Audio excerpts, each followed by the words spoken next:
Ez hebben binden.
There we go.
Good.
Alright. So, with that, it is now time for us to start. Which is great, because I have... This is going to be interesting, but we'll see what we get today. So, hey River. And hello, welcome to a Friday edition of Lolo De Puzlo's Journal. It is December, which means it is Christmas, New Year's, Hanukkah, a number of other holidays that all fall, the winter solstice, a bunch of other holidays happen within the this month. So yeah, we are. When I was doing my last show, Retro Ramp Rhapsody, what I would do for December is I would usually try, and I had this thing where I would get a bunch of I had a bunch of list of games that basically had it was like that Price is Right game where you punch the hole and you pull out the money value, except each one had a random game. I was trying to think of how to do that with my setup, and I couldn't think of anything. But I did find a much easier thing to do that, although it doesn't really have a whole lot of choice. Although you can make it have choice. Which is, I have the potpourri system. Which basically, every time that I pull a card, I have I think it's around 10% chance of pulling a thing. Also, howdy, Auspus. So, yeah, today, this journal, to let it snow, is going to be just us picking from it picking the potpourri stuff for us. So, yeah, we are going to be doing that. I have there is about 40 games in this potpourri bin. I have actually, because, holiday season's all about, getting cozy and such. I have added some YouTube videos, which is something that I've kind of been wanting to integrate into this. Anyway, so there are about 13 videos on YouTube that we could potentially get to watch. And I believe all total combined with the games, we got about 40 of them. So, yeah, we have about a 1 in 4 chance of getting a video. So without further ado, let me pull something from the potpourri. Alright, what are we getting? We are getting... That's unfortunate. What did you pick?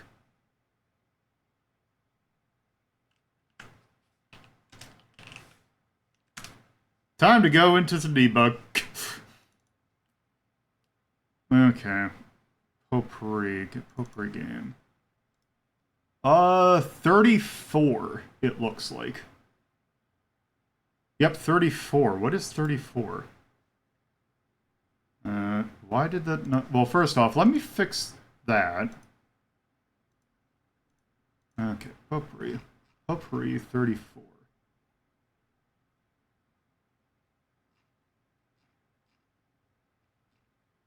Why did that not...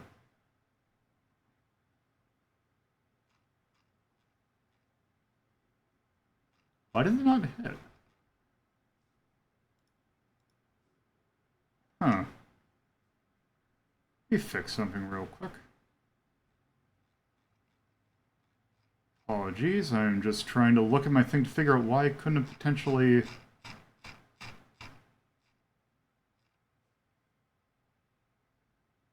do that.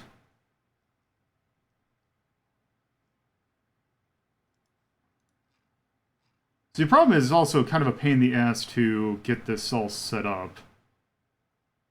Okay, that should be right, unless I broke something in the chain.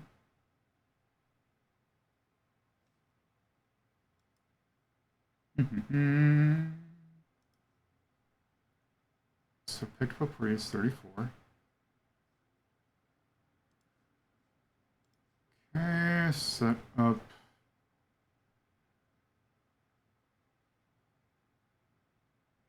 Where is... I have so many things in here that I set up game.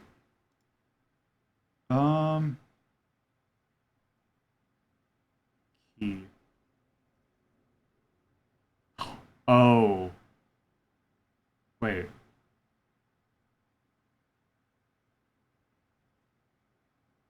The hell? Okay, so we're gonna do this. Did it pull the proper game in here? It didn't. Okay. So it was 34. So I have to do some debugging after this. Okay. Anyway, we're gonna do this, and we're gonna pull this properly this time. There we go. Cotton 2. Magical Night Dreams. This is a game in the Cotton series. In particular, actually, it's not even the second one, which is weird, because I think it's like the fourth game? Because you have Cotton 100% for the Super Nintendo, and you also have Panorama Cotton for the Mega Drive. This is a game that is an arcade / Sega Saturn game. And let me get this set up. There's actually a version available for this of this for the Switch, and it's apparently it's actually not that good of a port because it doesn't. They brought it out over here, did not touch any of the things, which is great or any of the it's all in Japanese, which is great because there's a lot of dialogue in this game. So that's unfortunate. Yep, that's a little. Which one is it? Okay, here we go.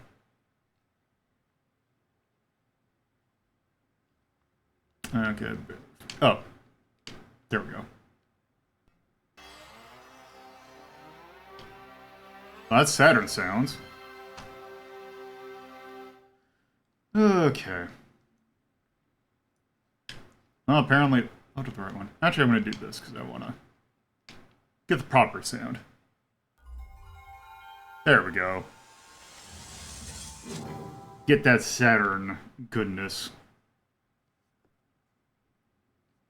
The Japanese BIOS is good, but I kind of really like the... I have a fondness for the US BIOS. Let's see. Also, I am not going to be able to read this. Basically, what is Cotton? Cotton is a game in which you are a witch.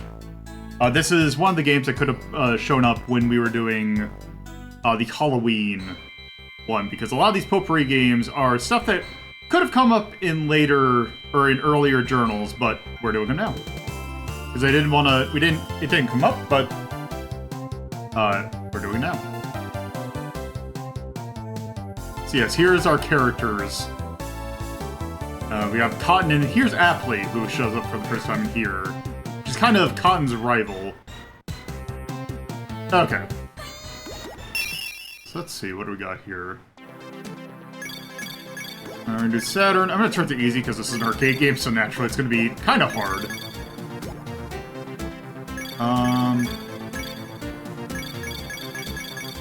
Also, I like that it's just like, oh no, the X, Y, Z buttons don't do anything.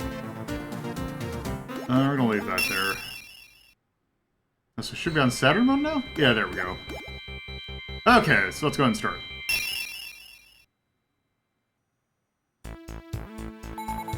Far south, the fairy kingdom of Filament was the Pumpkin Kingdom. People there lived peacefully because of their treasure, the Water Willow, which had hidden magical powers. One day, the headstrong Princess aptly wanted to use the Willow's powers to fulfill her own wishes. So at midnight, where everyone was asleep, she took it from the castle in secret.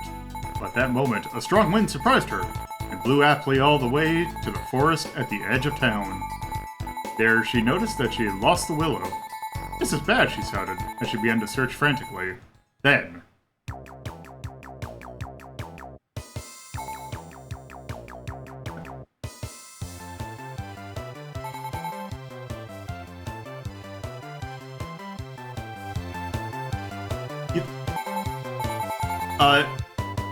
this really... Cotton was pretty...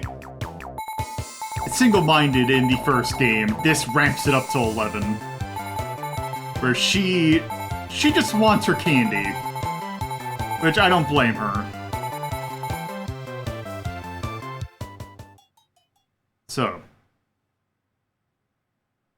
Here we got Cotton, which, much like the first Cotton, this is a shmup, although it's kind of interesting because it is a... It's like a physics-based shmup, which is in, like... These crystals all have, like, interesting little physics. And a lot of this game's about juggling...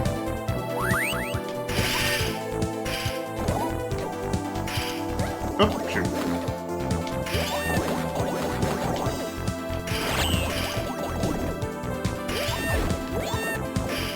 Because, yeah, the main gimmick of this one is you can, like, pick things up and throw them.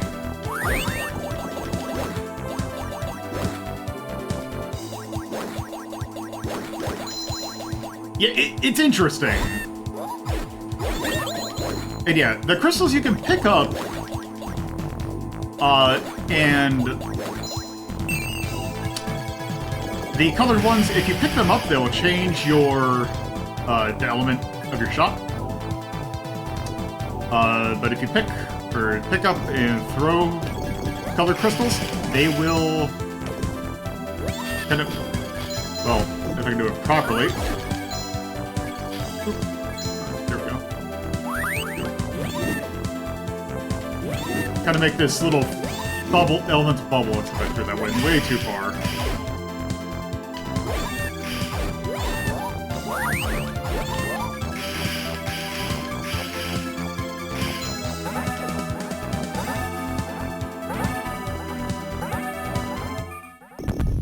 Oop.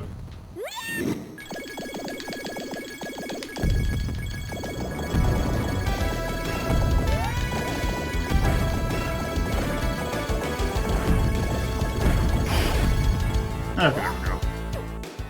Oh yeah, you can also pick up the balls. And now it's tea time.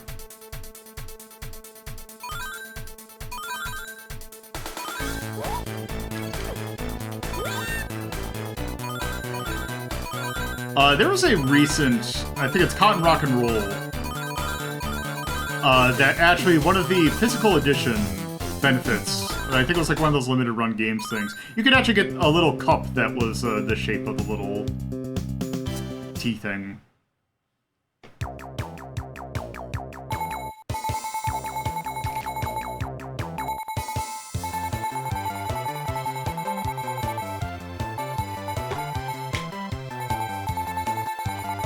Yes, we are in fact playing Cotton.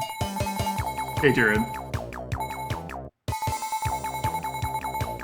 Yeah, the art in this game, like actually all the this series has some really expressive art. Like even the original arcade one, like the cutscenes had some really good art. It's a shame that the newer ones, actually weirdly enough, are like less expressive in a way, because they're a lot more kinda a little bit genericized.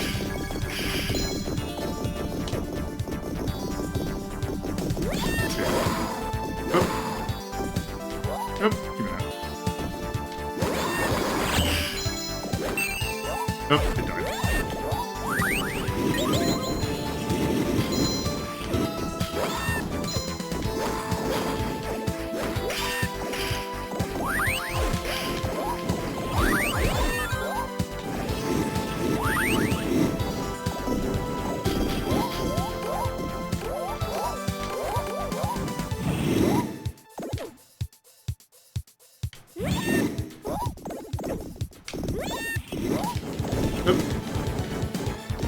Oh god.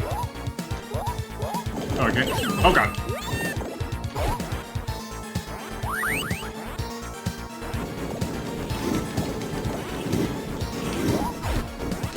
Nope, nope.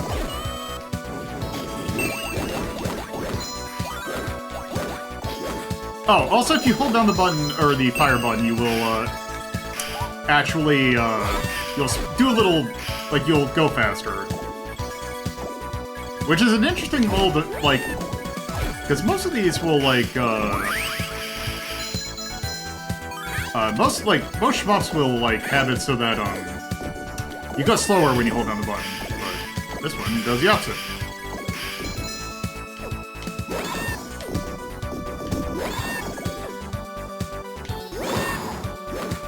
Oh, he died. Okay, can't grab you. Can I push you on?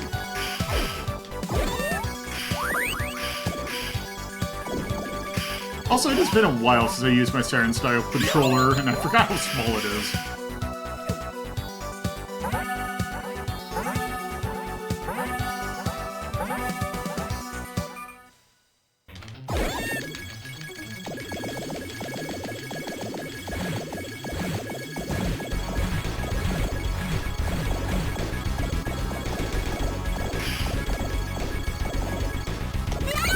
That's right, I keep forgetting I have magic.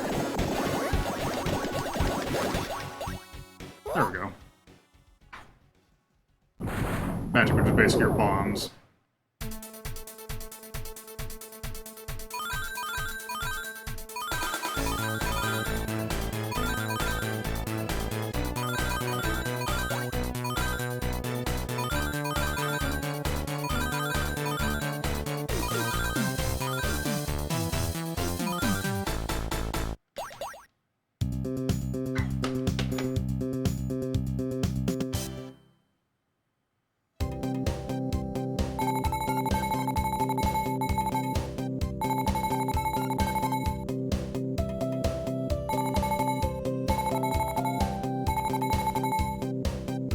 Oh, also, I should say this is a fan translation. Because this game did not come out over here normally. Which is a shame. There's also a version of this game that is... there's also kind of like a... I don't know if I call it a sequel or like an it's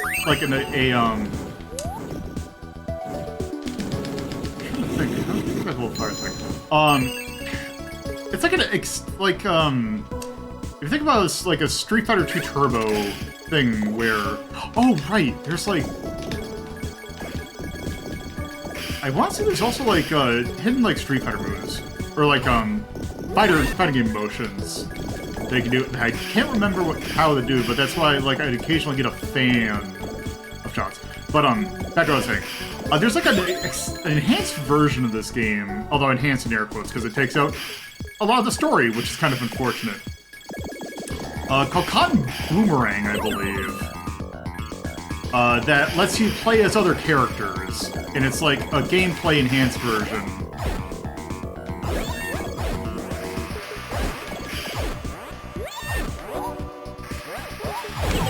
Oops. It takes out all the story, but it gives you more playable characters.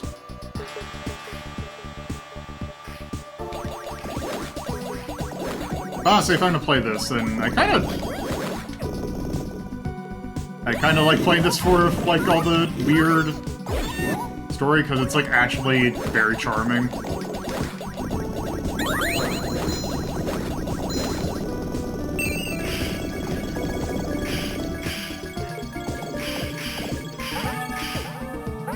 It's also like a shame, like, this one being, like, I really like this one. Like, I like the other Cotton games too, but it's a shame that, like, the newer Cotton game that came out, it's a lot more like the first game. Oh, God.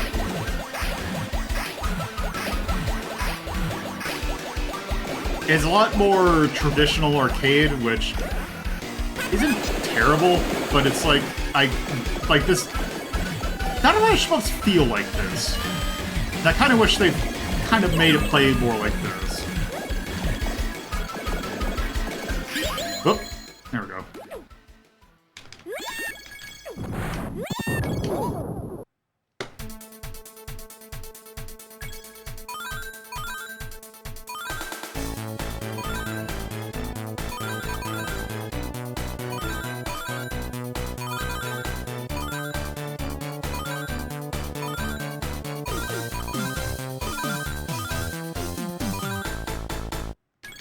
There we go.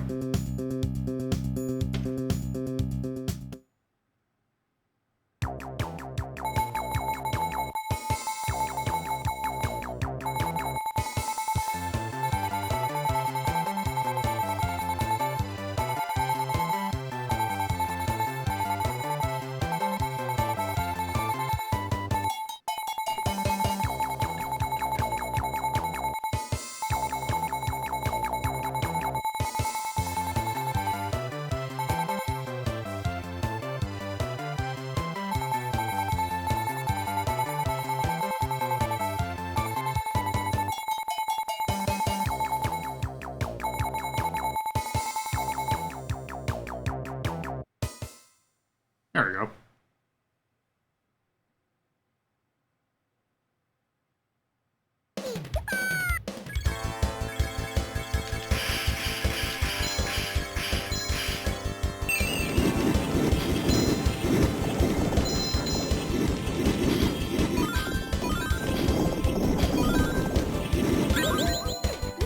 Up.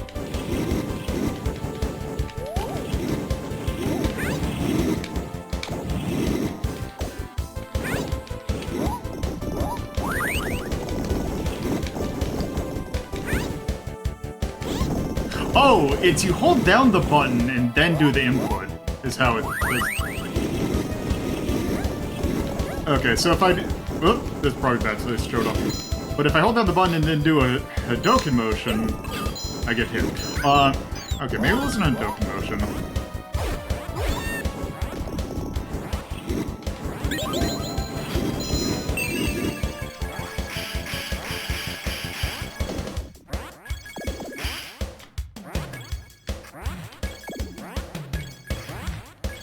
Oops.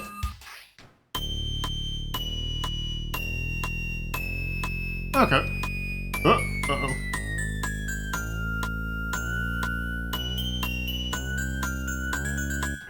There we go. Okay, good.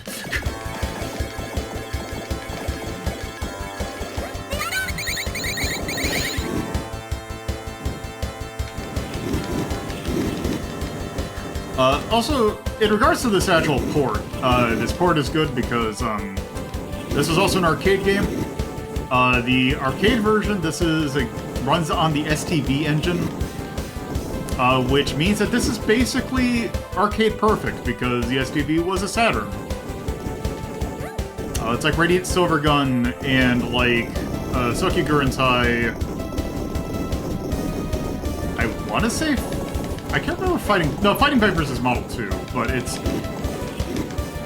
essentially identical to the arcade version.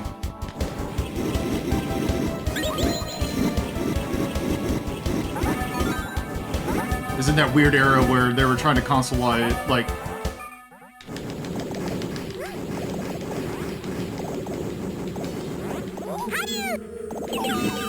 Oh.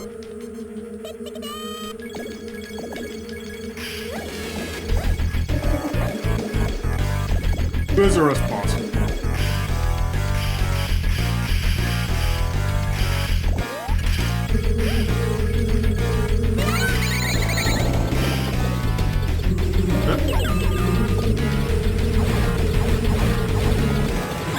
There we go.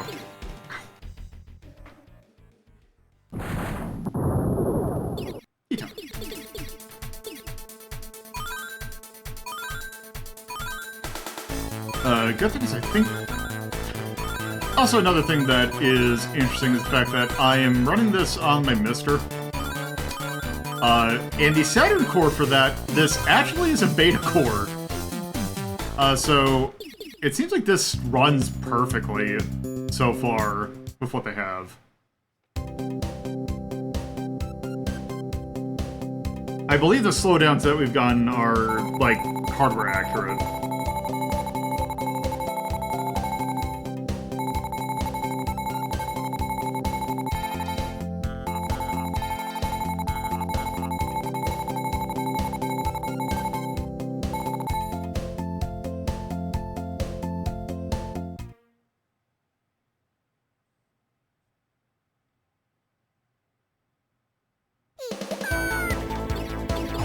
Oh hey, it's remix of the first game.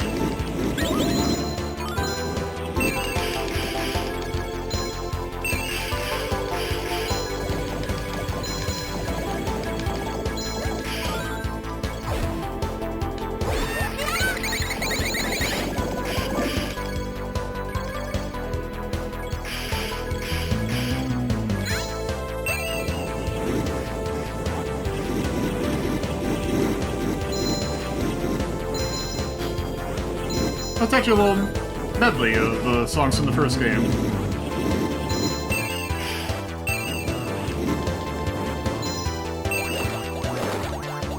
Also, one thing I appreciate is that all three of the weapons that you can get are fairly different, but they're like they're actually all decent.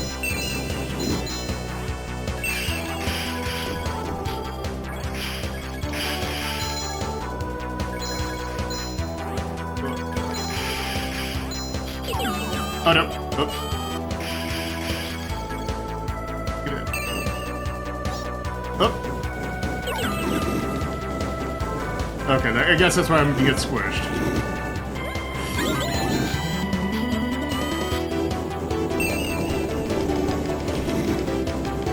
This is also why I put the game on easy, because even on easy it's kind of hard.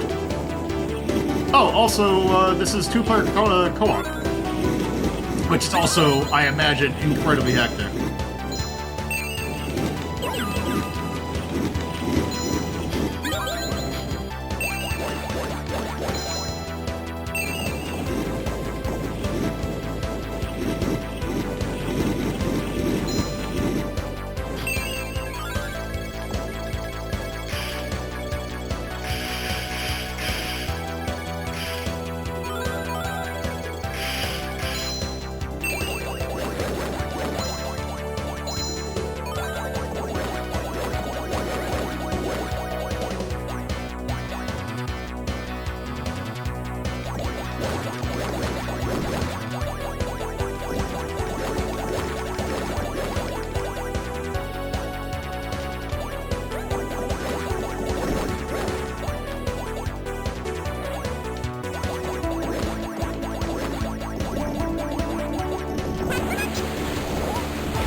Oh, shoot, wrong button.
I love this game.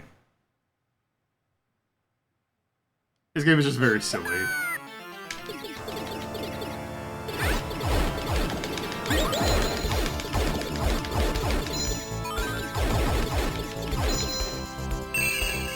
Oh yeah, Apley is also a garbage person.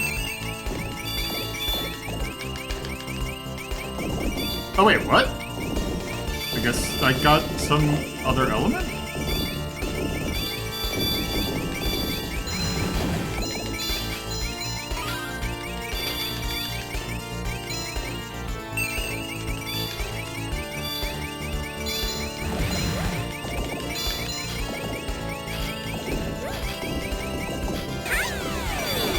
Oh, that's a good super. Oh, shoot. Oh, hopefully I can get another one of those crystals. Alright, good night, Osmos.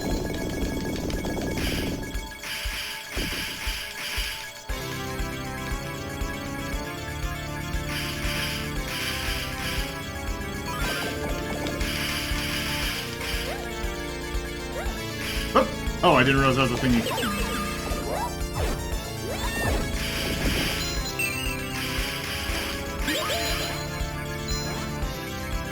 I am about to bite it. Ow.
I keep on accidentally doing the magic button when I want to do the catch button.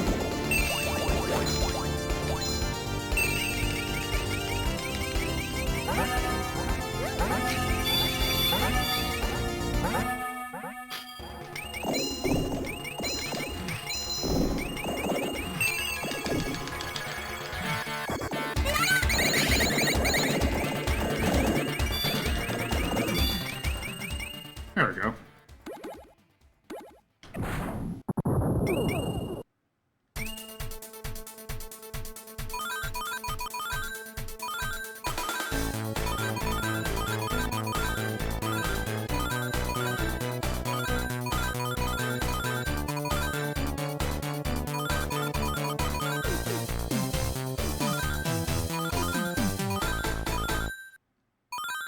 I think the next stage is the last one. Which I think just like the first game, I think it's just the final boss fight.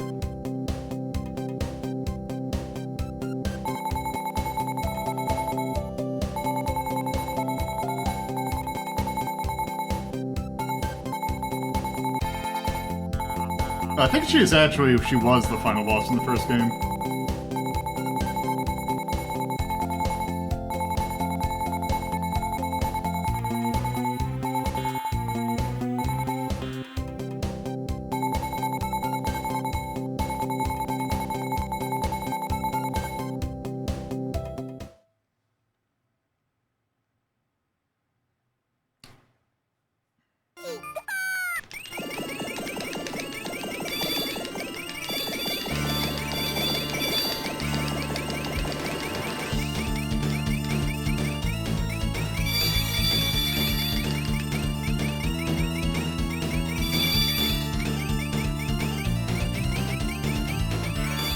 There we go. Oh.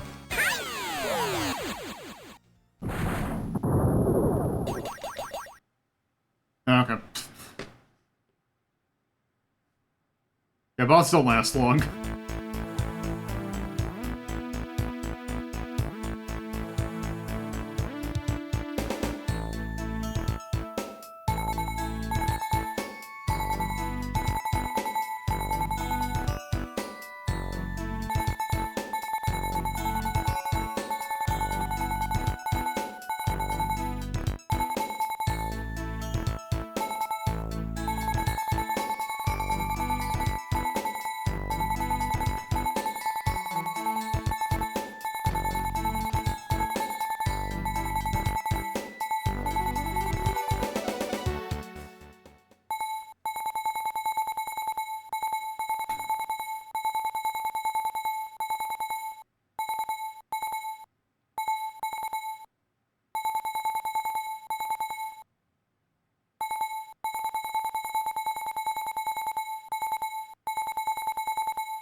Yeah, so we ate the water willow, and it gave us food poisoning.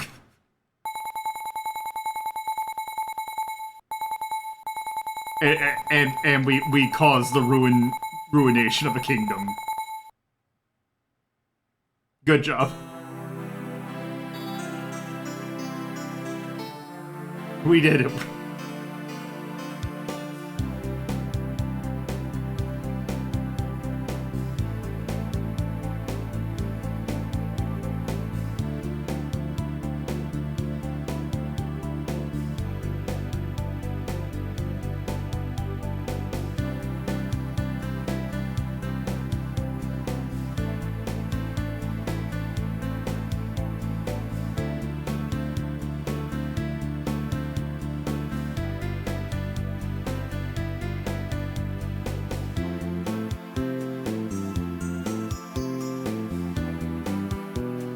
So yeah, Con 2 is very fun.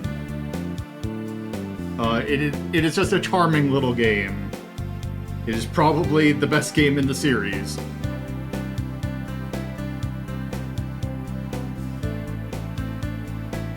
It is a shame that the only ways to get it now legitimately are kinda not great. Like, I believe the Saturn emulation on the remake, or the re-release, is alright. Like, it works, but it's still, like, $17 for something that isn't that great.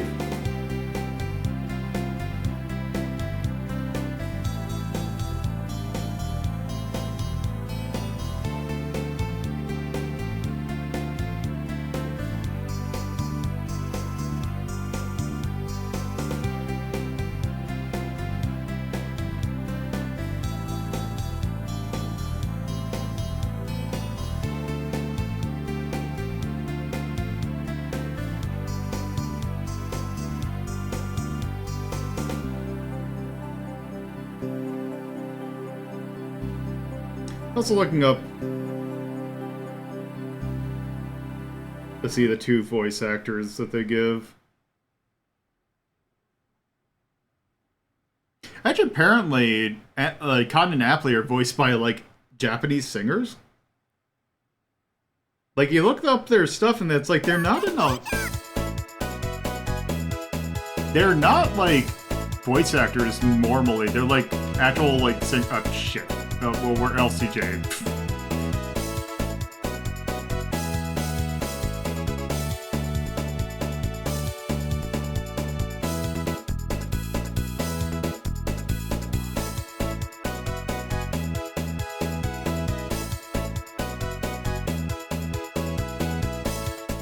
There we go.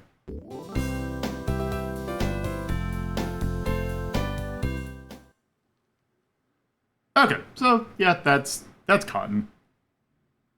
It is a fun little game. Match. Actually, do it. Did I unlock anything? Oh, here. Now we can select who plays who. I don't think it changed anything else, but lo and behold, you can naturally do that. Okay. Let's reboot. And let's bring the ranking up. Okay. Cotton 2.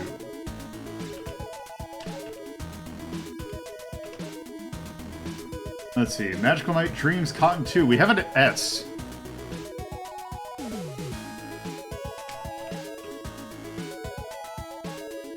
J9E1? I don't think I'm going to move it from anywhere else, other than the fact that I'm actually going to do one thing, and it's swap the order around, because most places actually refer to it as Magical Night Dreams Cotton 2 instead of Cotton 2 Magical Night Dreams. Not that it really matters, but I want to be consistent. And yeah, charm, gameplay, art, it's all good. It's just a very good game. There's nothing really else to say. So, with that, let's go ahead and pull another and see if it breaks again. Actually, I'm going to take another look to see. Maybe something broke because it was the first thing that was drawn. I don't know. Hopefully it fixes itself.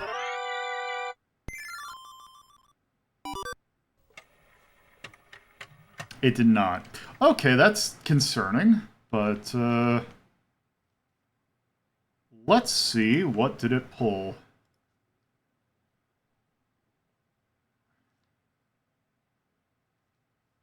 Get potpourri. 22. What is 22?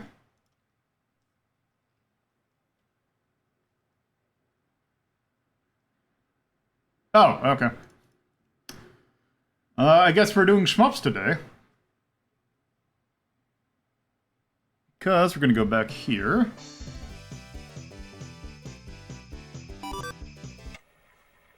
And we're going to play some Gradius III. Specifically the SNES version of Gradius III. This, I believe, was from the Sci-Fi Journal. Now, I want to check something. Because I want to see if I have a version of this game available to me.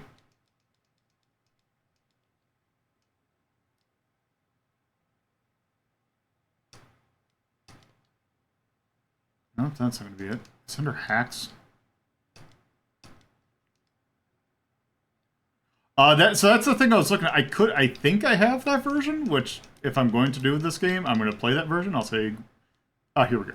Oh, why is there 4 versions of the game? Why? Okay, what's the difference between Origin and USA? I'll say Koyo. Let me look up, see if I can find any information on this. Gradius III Origin. Yeah, it's the good version. It's not the complete garbage version.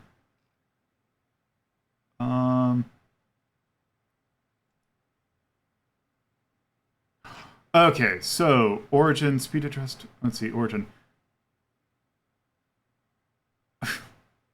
Okay, so we are going to do the SA1 patch, and we're going to also do this Origin version, because what the Origin version does is, so we're going to be playing a version of the game that, because Gradius 3 has notoriously had a butt ton of slowdown, because it was a launch, or close to launch, SNES game, and the SA1 patch makes it, like, speeds it up. It uses the SA1 chip to make it faster, so that there's not as much slowdown. But the problem is, when you do that, it makes some of the bosses ludicrously harder. So, the Origin kind of makes them slower to kind of, you know, make it playable. Not playable, but makes it, like, more closer to how it was originally intended. So.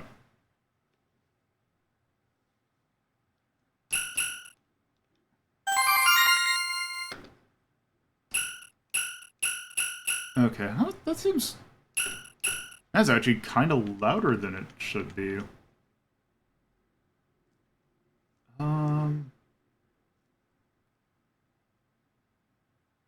It was. I mean, it was.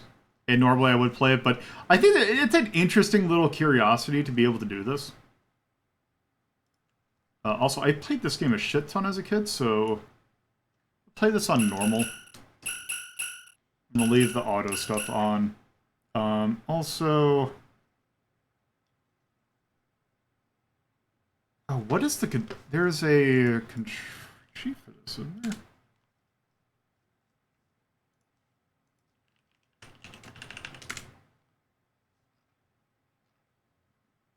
Checking some real quick.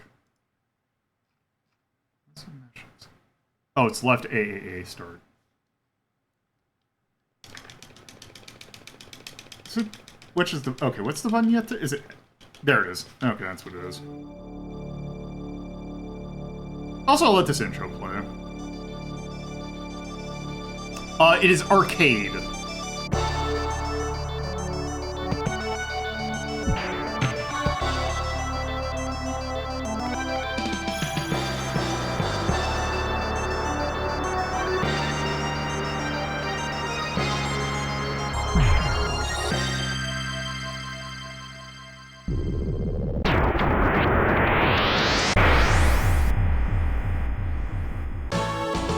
And here's Gradius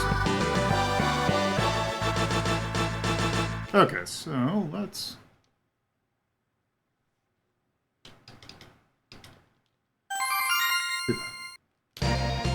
Okay. Normal thing, spread, that.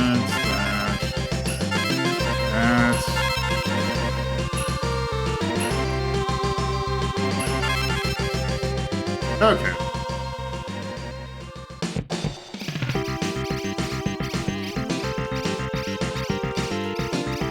Oh, that thing?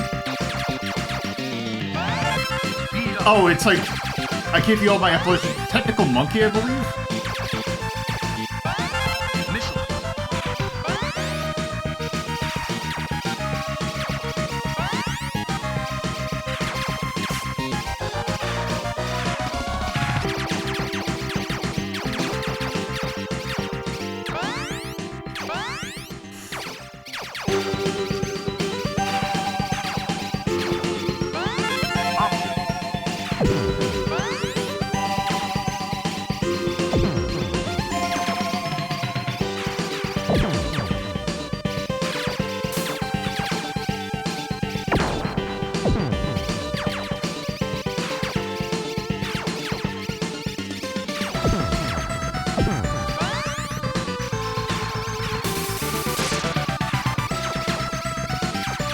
This feels weird.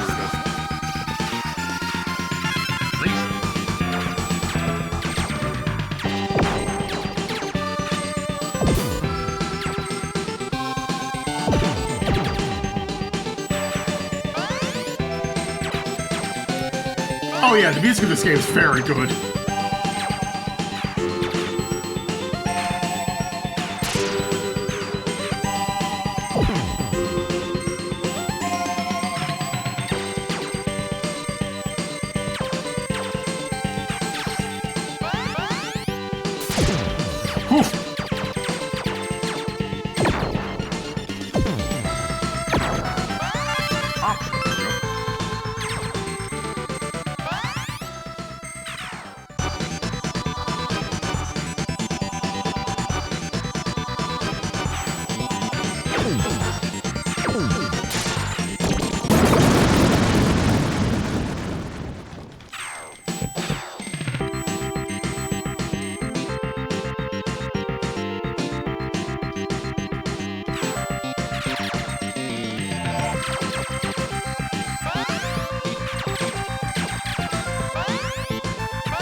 See, this is gonna be where it feels super weird. The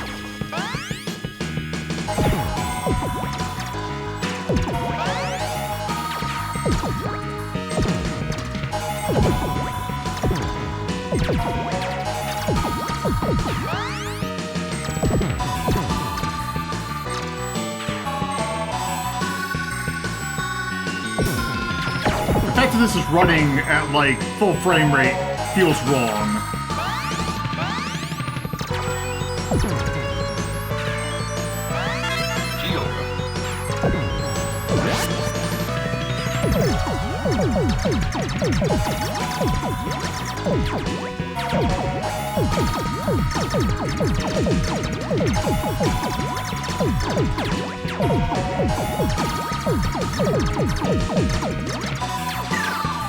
Okay, option.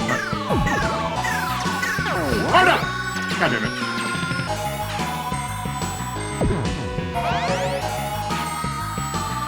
Oh yeah, that is part of the reason why I use E-Laser, is the fact that E-Laser is super busted.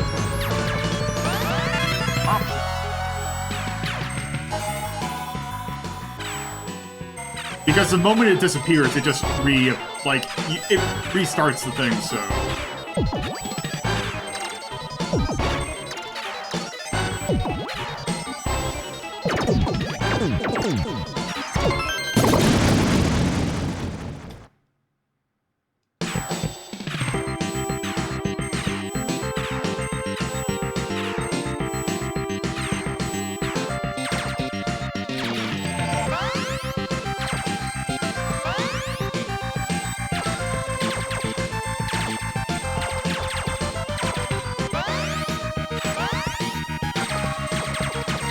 Also, there's this little trick.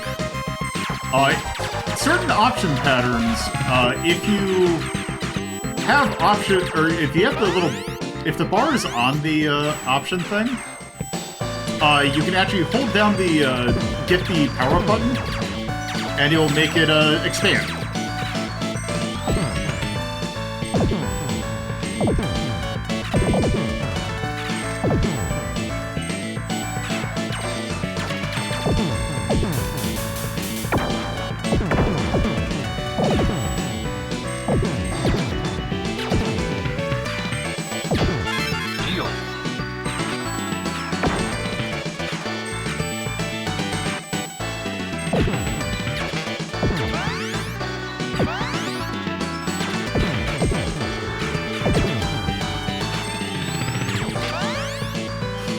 Shit. And time for Gradius Syndrome.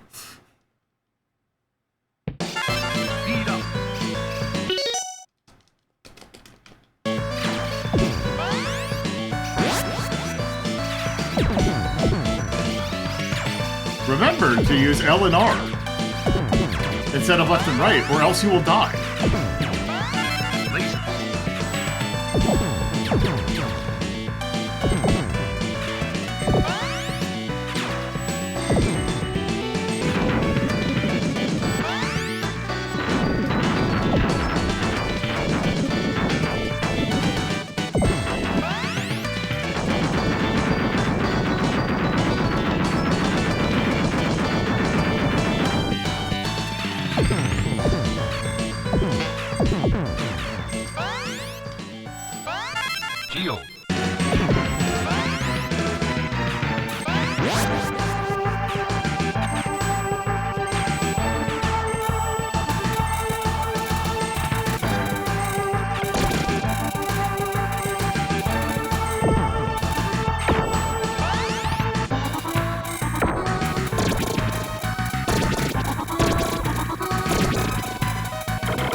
Okay, time for this boss, which...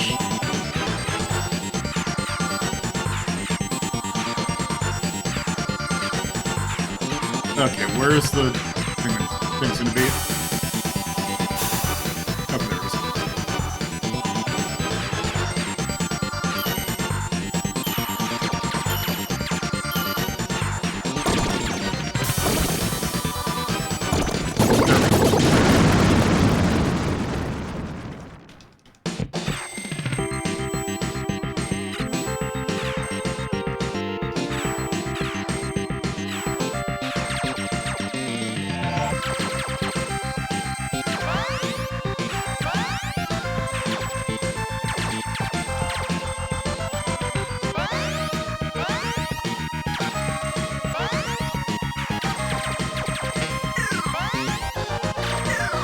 Do it!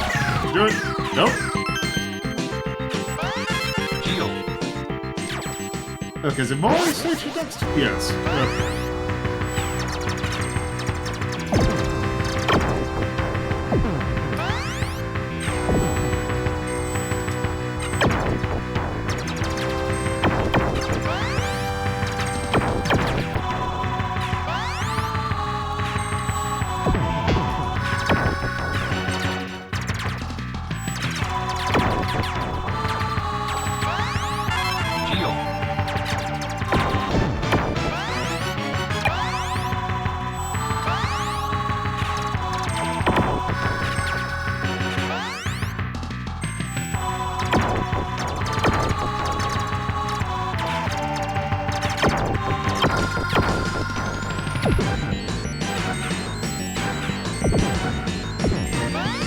Yep.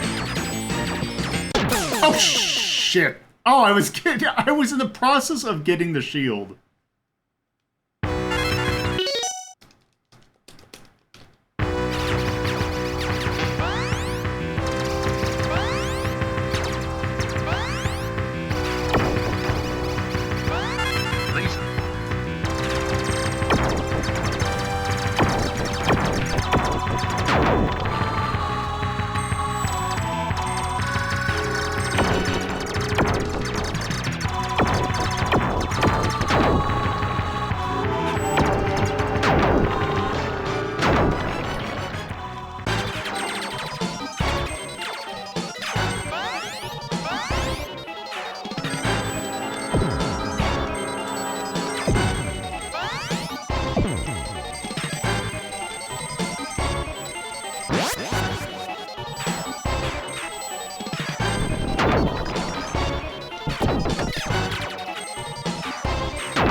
I don't either. I think someone asked us, like, why did you, like, do Moai heads as a thing? And it's like, and they were basically like, I don't know. Thought they were cool.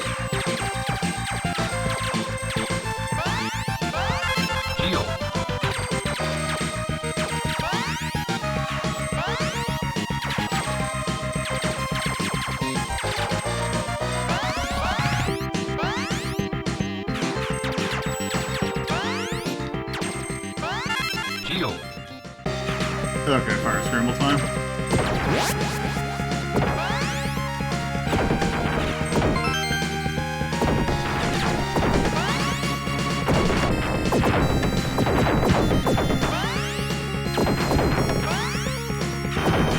I see you there. Oh, you son of a bitch. Oh, that's very unfortunate. Okay, good.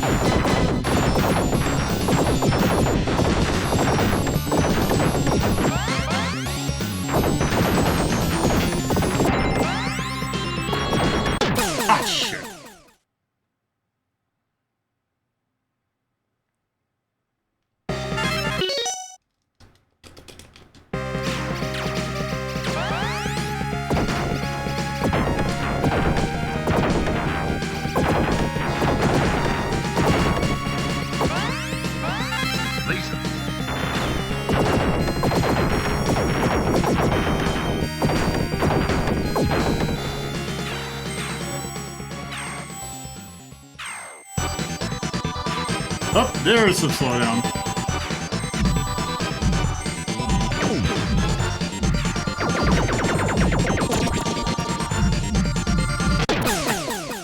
Okay, the shield does not give a shit about that.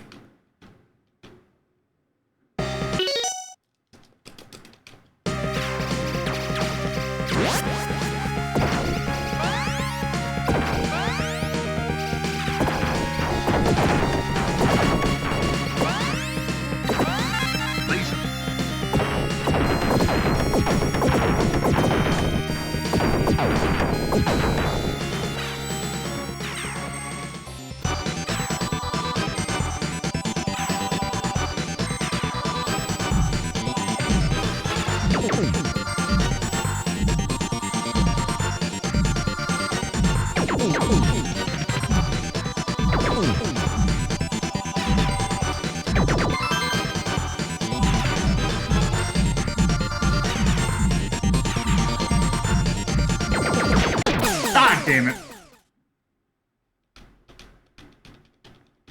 Let's see.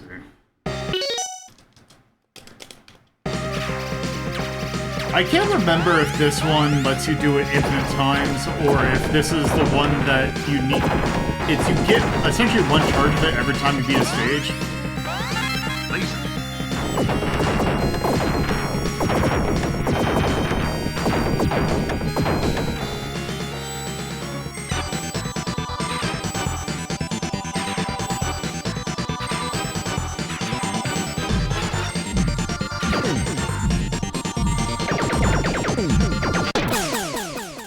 Damn it.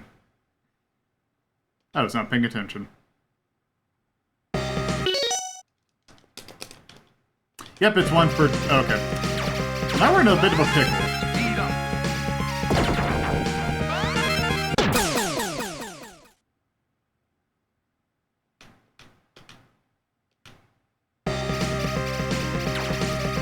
Yeah...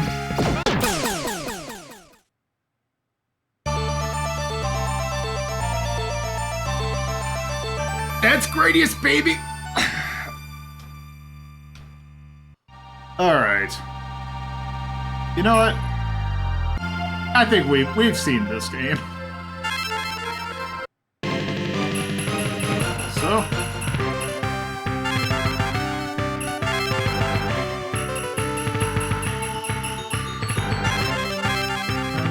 And...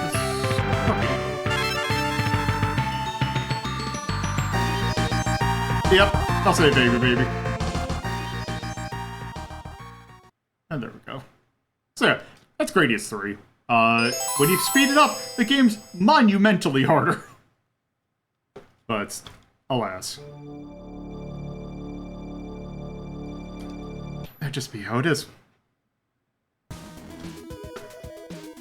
Okay.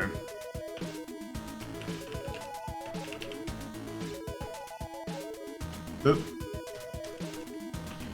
Alright, Gradius 3, where are you? Right there. A+. I still think that game, for the most part, is fairly good. Gradius Syndrome notwithstanding. I kind of feel like, that's actually a decent spot for it. A+. Right next to Gradius Gaiden in Harmful Park.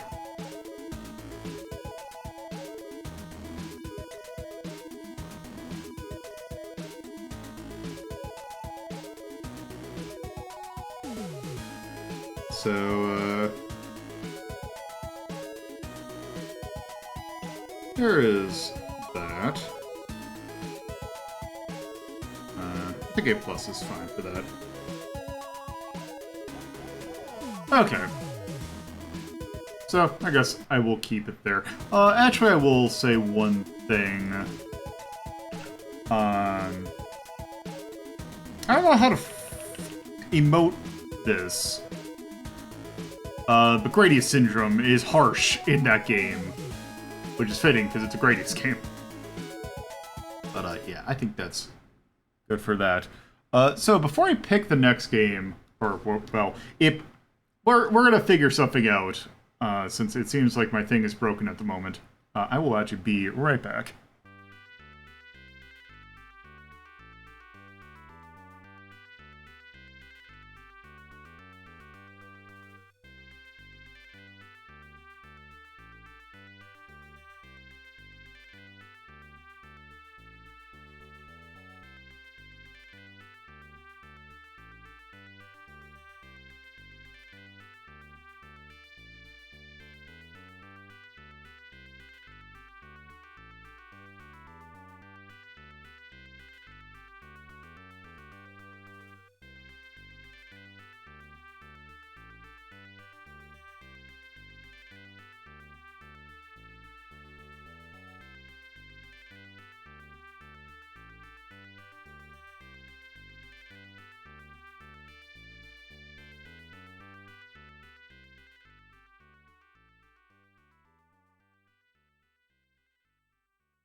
Alright, so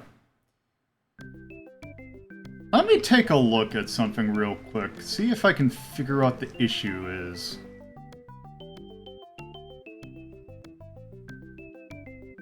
I wonder if it's my... I think I might have an idea. Let me try something real quick.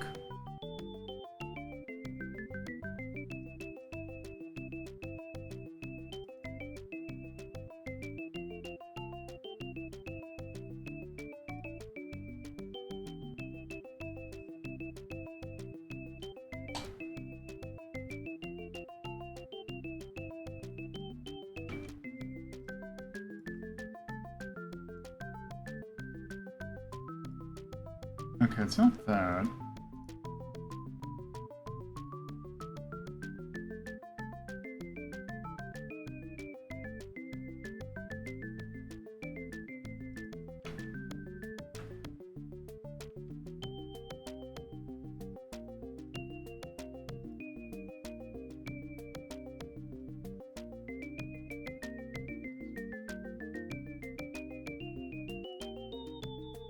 Okay, why is it not finding...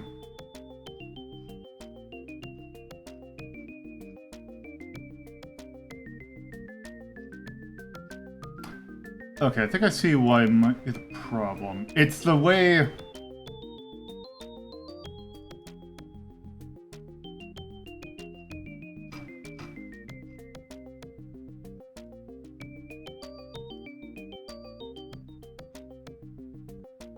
Okay.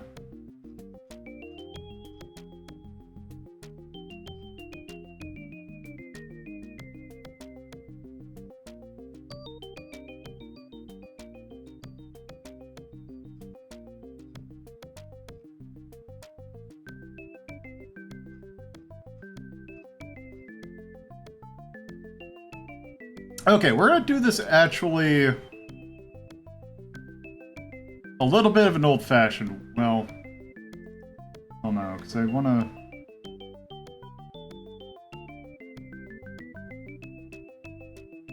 Okay, actually, I know what we're gonna do. We're gonna cheat. We're gonna see how this works.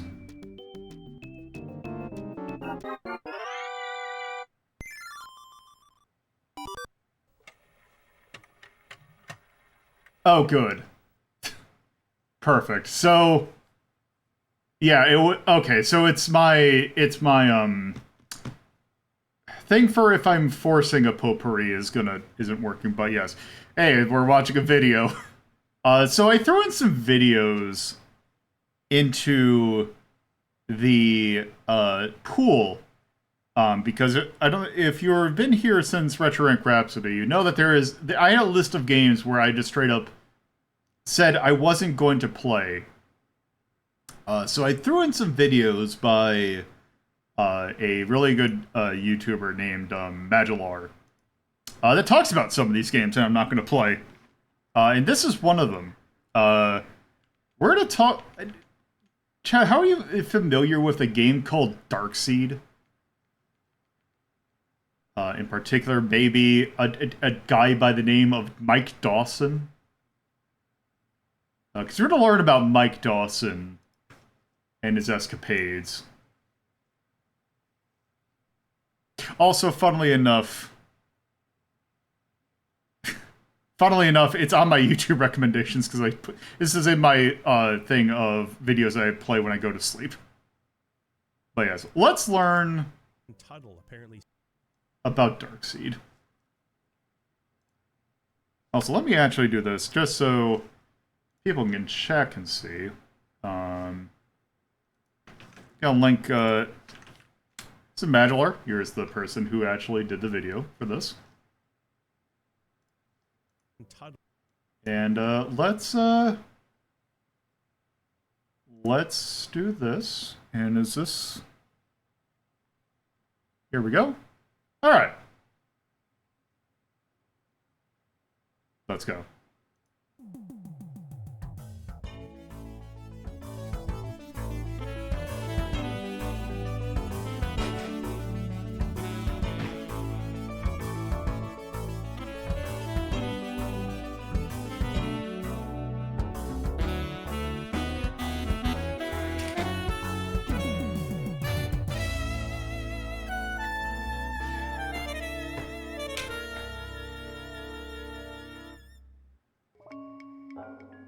Oh, Cyber Dreams. You came into our lives back in the 90s promising a new era of interactive entertainment. 7 short years later, you left is there like a not thief subtitles in for the night, this? but not without leaving behind some proof of your existence. Oh, If there's one okay. game for which developer and publisher Cyber Dreams is remembered most fondly, it would probably be I Have No Mouth and I Must Scream. This is also a game that I explicitly said I'm never going to play this game, and I still am never going to play this game. But alas. It was a video game adaptation of a short story by the same name. The story, written by Harlan Ellison, is dark, cerebral, and on its face, it doesn't seem particularly fit for video game adaptation. Nonetheless, Cyber Dreams took on the challenge. The game wasn't a big seller, but it's gone down in history as one of the great point-and-click horror adventure games. Its themes have only become more relevant. The implications of its story and multiple endings are more chilling now than ever before. If nothing else, the game serves as proof that Cyber Dreams was capable of creating a mature, thought-provoking, and uniquely horrifying experience. I like the fact that swallow is one of the buttons on the game. No Mouth and I Must Scream. There was another point-and-click horror game from Cyber Dreams. An original story whose critical praise was not as unanimous and who has developed a very different posthumous reputation. The game is Dark Seed.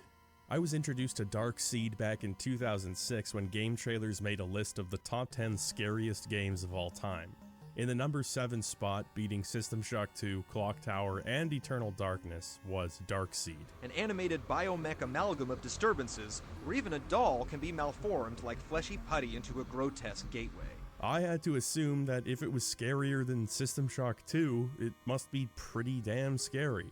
I'm Like actually an embryo not waiting to super hatch, familiar I with held on System to a Shock morbid 2. curiosity towards this game for many years. Now, in this spookiest of seasons, I've decided we should take a look at Dark Seed. What we'll find may shock us. It may shock us to our very core. So slap on your big boy pants, we're daring to go where only the bravest souls have ventured. First of all, there's actually a ton of Dark Seed ports. DOS, Amiga, Mac. There was even PlayStation and Sega Saturn ports released in Japan, which...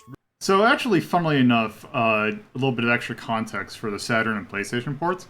It really seems like there was, I don't know if it's all the same company that did that, but a shit ton of PC adventure games got ported to PlayStation and Saturn that did not get, despite the games being originally released in English, they did not get backported. Like Prisoner of Ice, there's that Beavis and Butthead virtual game that got ported. And then there's this. I want to say Sunsoft actually ported them, but yeah, it's kind of weird. really surprised me. Most of the differences between versions are pretty unremarkable, stuff like the MIDI music playback being changed or the resolution being slightly different. There is one key difference that's very important to note. In some versions, the game is text only. In other versions, the main character talks. What a quaint general store with a little bit of everything for day-to-day existence. This is very significant for a number of reasons best understood with the full context of the game. Trust me when I say, we want him to talk. The strangest port by far is the NES version, which is actually a bootleg made by a company called Mars Production. Yeah, this one's This fascinating. 15-second music loop plays through the entire game. Some things were lost in translation from the original game, but I have to admit it's an impressive effort. Still, it's definitely not ideal, so we'll be looking at the CD version for DOS. The manual opens up with the story of the game's development. It's like they knew they were onto something historically significant. The creation of Dark Seed and the formation of Cyber Dreams in general is the collaboration between three people: John Krause, Patrick Ketchum, and Mike Dawson. Incidentally, the manual also introduces the game's main character, as Mike Dawson, a self-insert protagonist. I can't say why, but the name alone terrifies me. Mike Dawson. When I say it aloud, I'm struck by visions of vacuousness, as though where the soul, the charm, and the intelligence of a person should be, there's nothing but a black pit of despair. Oh well, I'm sure it's nothing. As it turns out, Mike's name was originally used as a placeholder on their design document, but they just decided to make him the protagonist in the end.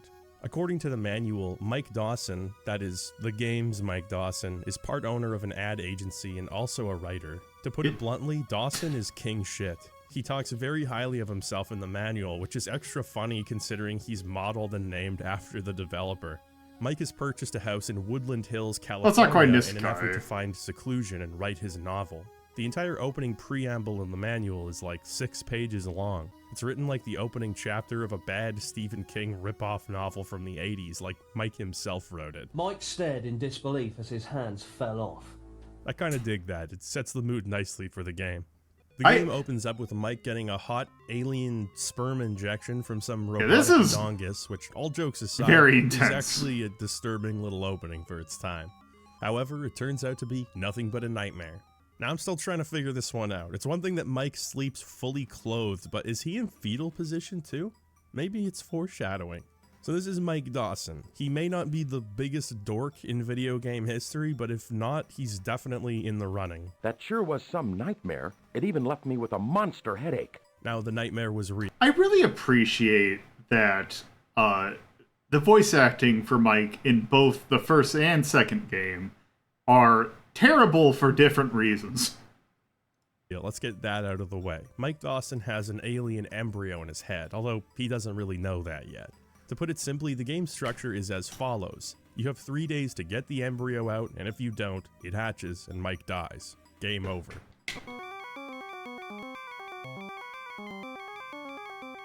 At the beginning of each day, Mike starts incessantly complaining about headaches until you take aspirin.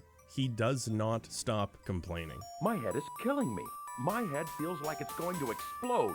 These nightmares have given me a mean headache.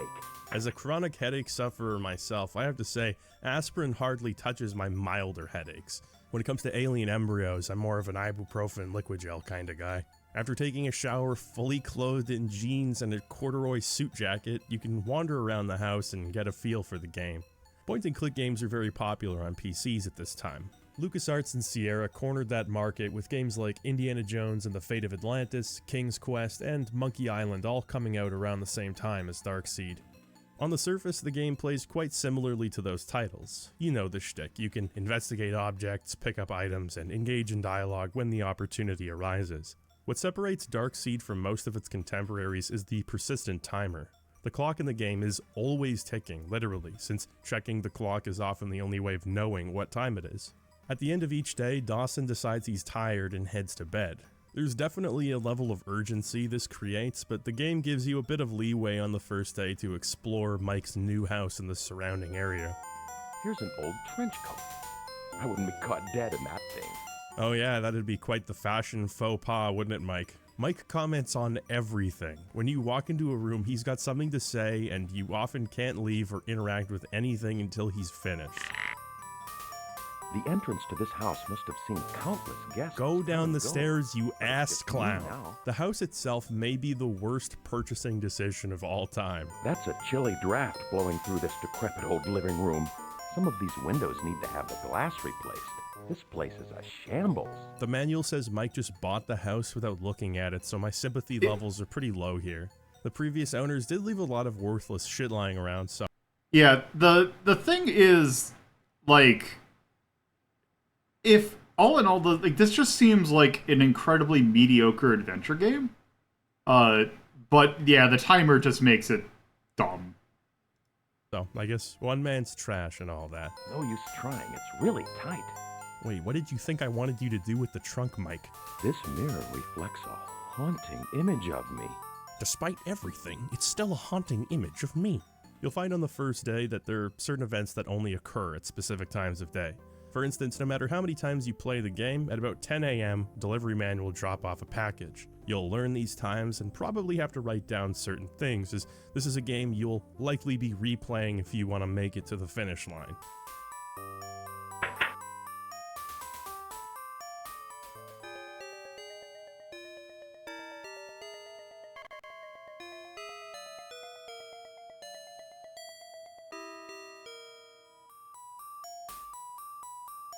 Wait, this is one of the few times you should have something to say, Mike. This is one time where silently walking away is not the appropriate response. What about the weird baby? What are you going to do about that? These leather-bound books remind me of my book collection still in storage. That's kind of unsettling. That's unsettling. Books reminding you of other books is unsettling, but the weird baby doesn't even elicit a reaction? This isn't a game with a ton of interactable objects or really even that many puzzles. There are a few, and it's very critical to know them inside and out, as we'll discuss later, but for the most part, Darkseid is all about knowing where to go and when to go there. I just keep On top seeing... of Casa del Dawson... I just, every time I see that last library room, I just think of that one Resident Evil 2 puzzle. You also have the surrounding town and cemetery to explore. My house seems somehow out of time, a relic of a dark past, or perhaps a dark future. The road seems strangely empty and unoccupied. This is the inside of a police station. Boy, Mike, you just have an opinion about everything, don't you? Mike comes across as a bit of a verbose dunce, which is a non-stop source of amusement for me. His descriptions are just ridiculous, but the fact that he's a writer kind of makes all the purple prose make sense. An old library, a venerable repository of knowledge. I don't know, kind of becomes endearing after a while. The town, and really the game in general, is quite small. You're not meant to go on rollicking adventures so much as you're supposed to become intimately familiar with your surroundings. Wait, Mike, did you just take a gun from the police station? I thought he would look at it, not take it. The countertop feels very smooth. Mike, you can't just walk into a store and start rubbing the countertops in silence. I'm sorry, Mr. Dawson, but you'll have to pay for that.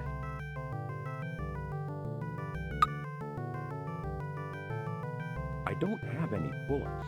Consider yourself lucky, smartass. Local lunkhead stands outside a barber shop for 15 minutes. Police baffled by missing gun. This room reminds me of my study, full of leather-bound books. Oh yeah, is that unsettling to you, Mike? At this point, I have to comment that the vibe between the CD versions where Mike talks and the text-only versions is completely different. Having Mike chime in every few seconds turns the game into some sort of avant-garde comedy. As a player, I just feel like I'm babysitting an idiot. She's an extremely beautiful woman. She doesn't seem to notice me staring at her. Mike, turn around and walk Okay. away right now. Also, I just want to go back to the thing. Like, her face here, like, I know she's probably supposed to have glasses, but there's like... Doesn't seem to notice me staring. Like, especially if you look here, like, it feels like... I'm just seeing it as, like, these are, like... Something about, like, this face just looks really off. At her. Mike, turn around and walk away right now. The creepy vibe of the game stays more intact without the voice acting. You tend to appreciate the game's positive qualities a bit more, and the dark ambience is more effective. The art style of the game also isn't too shabby. I suppose now is as good a time as any to mention that H.R. Giger was at least tangentially involved in the game's development. He was a Swiss artist with a really distinctive style, the kind where you know it when you see it.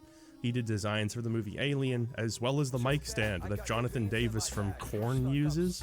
The manual talks at length about closing the deal with Giger, which makes it sound like he was an active member of the development team, but that's not the case.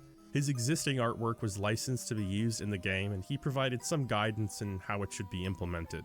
This is yeah, I'm pretty certain, like, he provided. I think this is just straight up the, like, okay, I gotta look something up. I'm pretty sure that's just straight up the art from, Brain Salad Surgery. I'm gonna look that up real quick. Brain Salad Surgery.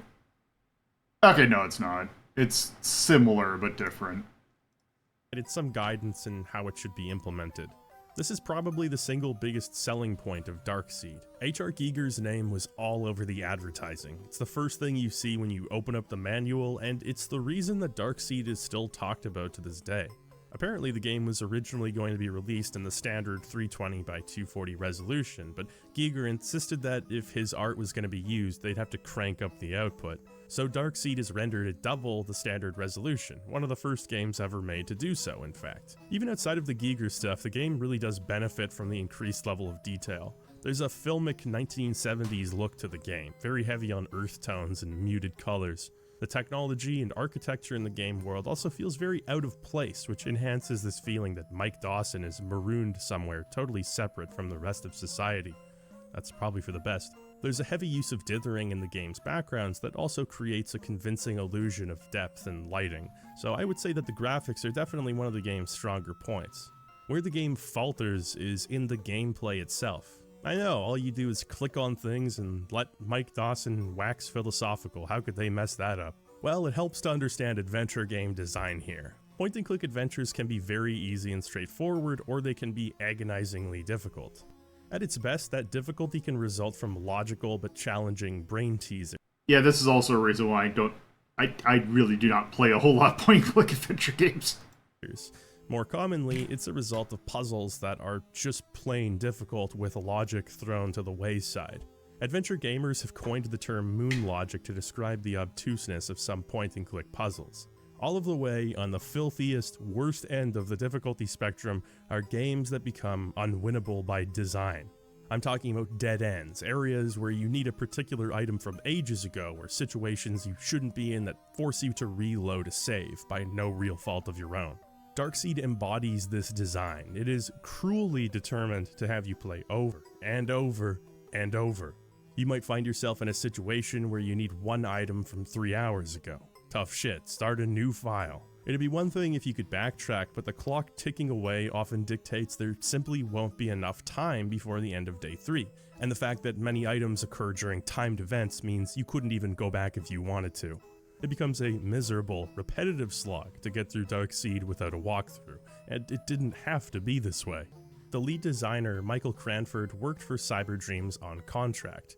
That contract ran up towards the tail end of development, and instead of choosing to renew it, Cyberdreams decided they could finish development themselves, without the lead designer of the game. Yeah, that's always a good sign of your game, is when it's like, oh, hey, what if we had, like, the guy who's, like, responsible for all the internal logic for how our game works? What if we get rid of him? I wonder why this company went away. Cranford had apparently planned on retooling much of the game's structure while also adding in multiple endings, so the player didn't have to play 100% optimally in order to feel some level of payoff. The rest of the team simply accepted the current execution as part of the game's identity, and it suffers greatly for it. Cranford, to his credit, still took responsibility for the finished product, but one can only imagine how much better things would have been under different circumstances. Due to the player's responsibility to get things done, every day in this game is busy. Bits of information are drip-fed to Mike which indicate the existence of an alien race called the Ancients. Mike's autonomous desire to sleep all of the time can be chalked up to the Ancients' influence, as well as other various happenings around town. For instance, Old Man Tuttle apparently swallowed the key to Mike's grandfather clock a while ago. The person who witnessed this thought he was trying to be funny, but it's likely the Ancients saw the contents of the clock as an obstacle for their domination. So you have to go to the family mausoleum, his family's ancient Egyptian mausoleum. There you can find Tuttle's ashes where the key can be retrieved. Great, now I have twin ashes all over me. Great, now I have Grandpa Pat all over me. Great, now I have Ma Julia's ashes all over me. Great, now I have Leonard all over me. Great, now I have Cousin Gary all over me. There's a clock key among the ashes all over me. I can just barely see my house from here. Nope, you can actually see it really clearly. The cemetery is just in your backyard. So anyway, these Ancients are planning on doing some nasty stuff to human civilization, but there are a few good aliens that have been communicating with Mike via the townsfolk. Whether it be package delivery men dropping off critical items, and the weird baby, I don't know, I guess that was like a threat or something. I don't or know. having the librarian reach Mike via telephone. Hello? Wait, who the hell is that? That's not Mike's voice. Hello? Hello, Mike. This is Sue at the library. We have a book on hold for you, so please drop by sometime. Okay, Mike talks to himself at every given opportunity, but finally another human engages him in conversation, and he's just like, no. So the book that the library... You say that this is a video game. We're at the first game, the one that people can occasionally say is a good game. Librarian lends Mike lets him in on a secret message. Tune into the right station for a dependable word from a concerned friend. Now this involves listening to the radio. Seems like a very Oh, straightforward that mouth activity. movement. I can think of a lot of ways I would go about tuning into a radio station, and none of them involve rappelling from my balcony into my backyard, breaking into a derelict car, and using that radio. Mike makes fast friends with a local alcoholic, Delbert. Since Mike has purchased the only bottle of scotch in Woodland Hills, he's invited over to Delbert's for some good old boy talk. I'm your neighbor, Delbert.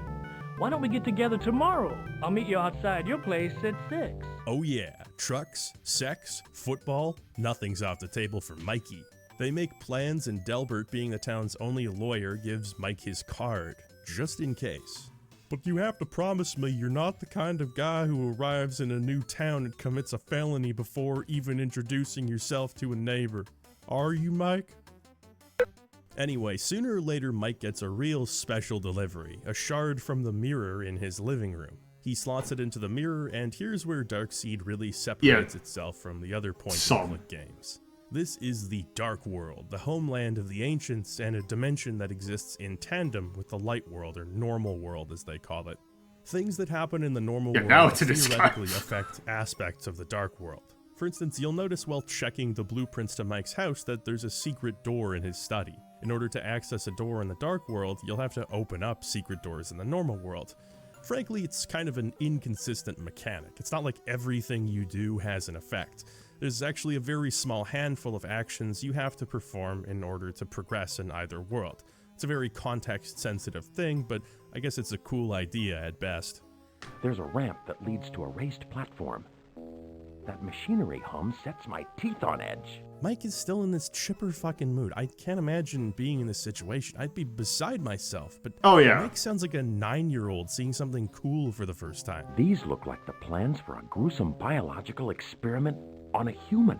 Boy, I'd hate to be that Wax Dawson guy. The nonsense puzzles continue and perhaps intensify in their nonsensory from the Normal World.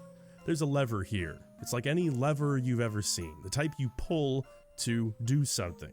Examining the lever indicates that it's a classic no-nonsense lever that we all know and love. There's a strange lever projecting from the side of the edifice. So, I'm gonna pull it. I'm gonna pull the normal lever that I examined closely a second ago. Tap. Alright. Make sure you grab the gardening gloves from Mike's glove box, because apparently gardening gloves are enough of a bulwark against 1,000 volts of electricity. This is the outside of the alien edifice. It reminds me somewhat of the front of my own house. Mike, how does this remind you of your own house? The fact that they both have doorways? His house makes him think of a dark future, and the dark future makes him think of his house. The design of the Dark World is actually pretty cool. Here's where Giger's work comes through. Now, most of these backgrounds and environmental objects are at least part of his existing artwork, and others were made by the team. I have to say, they did a respectable job of integrating his stuff into the game. Part of that is just the digitization of his artwork. It's at a sufficiently low resolution that it's easier to create some sort of mock continuation. Yeah, also, I don't know why it's flickering there. To fill the backgrounds and make the space feel more video gamey. It's certainly not perfect. The Keeper of the Scrolls, Mike's only alien ally, is literally just the painting Lee 2 with some very minimalistic animation applied. This type of thing is a bit immersion breaking if you're familiar with Giger's art. But overall, the monochromatic landscapes are genuinely quite eerie, and that's in spite of Mike trying his best to diminish the atmosphere at every given opportunity. Apparently, Giger was actually pretty easygoing and loved seeing his artwork in the game. I find that surprising. I guess I just assumed an artist of this caliber would be kind of eccentric and nitpicky about their work, but it's cool that he could see the potential in computer games back then. Supposedly, he greeted the development team at his dark house in Switzerland wearing like a black robe and presented the team with cookies and tea while they discussed the game. He also faxed over a card covered in bunnies and cake for one of the developers' birthdays. I look at this face and I see a very troubled individual, so I guess it's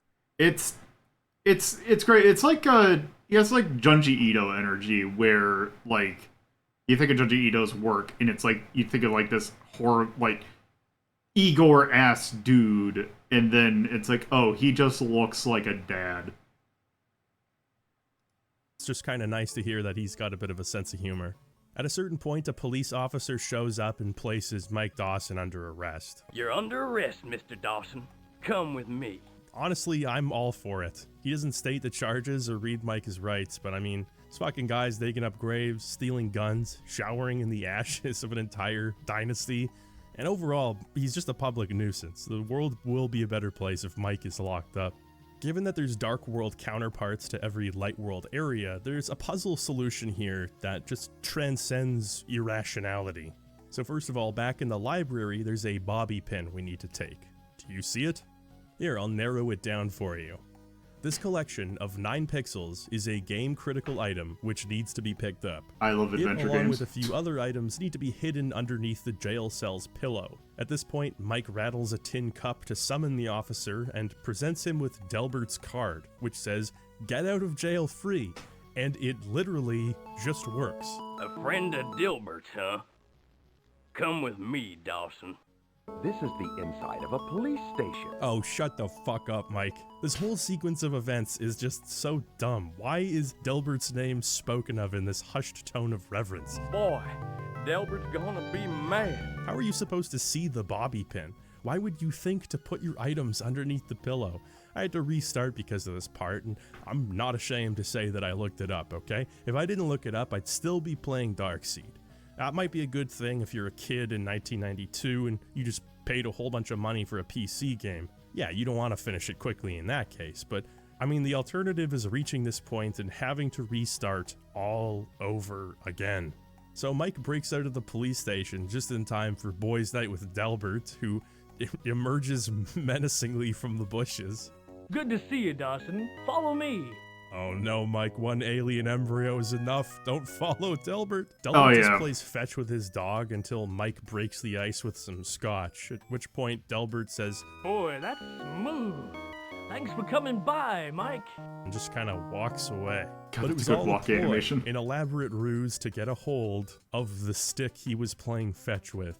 The stick he presumably took from a tree, of which there are many in almost every screen of the game, can only be pried from Delbert's cold, unfeeling grip. And what you do with the stick is throw it. The Dark World goblin dog jumps to his death in order to play fetch with Mike.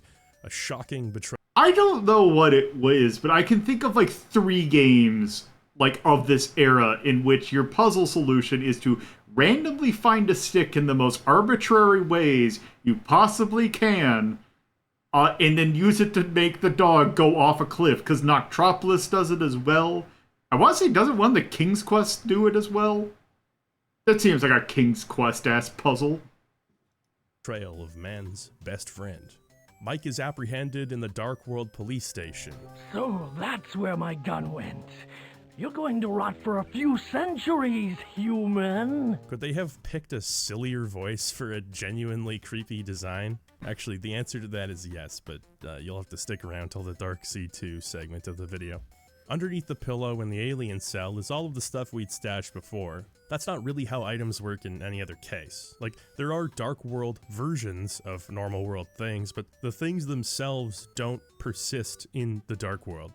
If you got to this point without stashing things, it's just a dead end. You might think to hide the bobby pin, but only through trial and error do you ever think to hide your money and your gloves. It's not enough to keep a bunch of saves, because God knows what you missed before this save. In any case, you'll speak to the Keeper of the Scrolls at this point. She tells Mike about the alien embryo and that the ancients plan to use the resulting creature to destroy all of humanity. Therefore, Mike has to disrupt the ancients' power supply before it's too late. It's all a bit much for Mike, who goes home and goes to bed. Yep.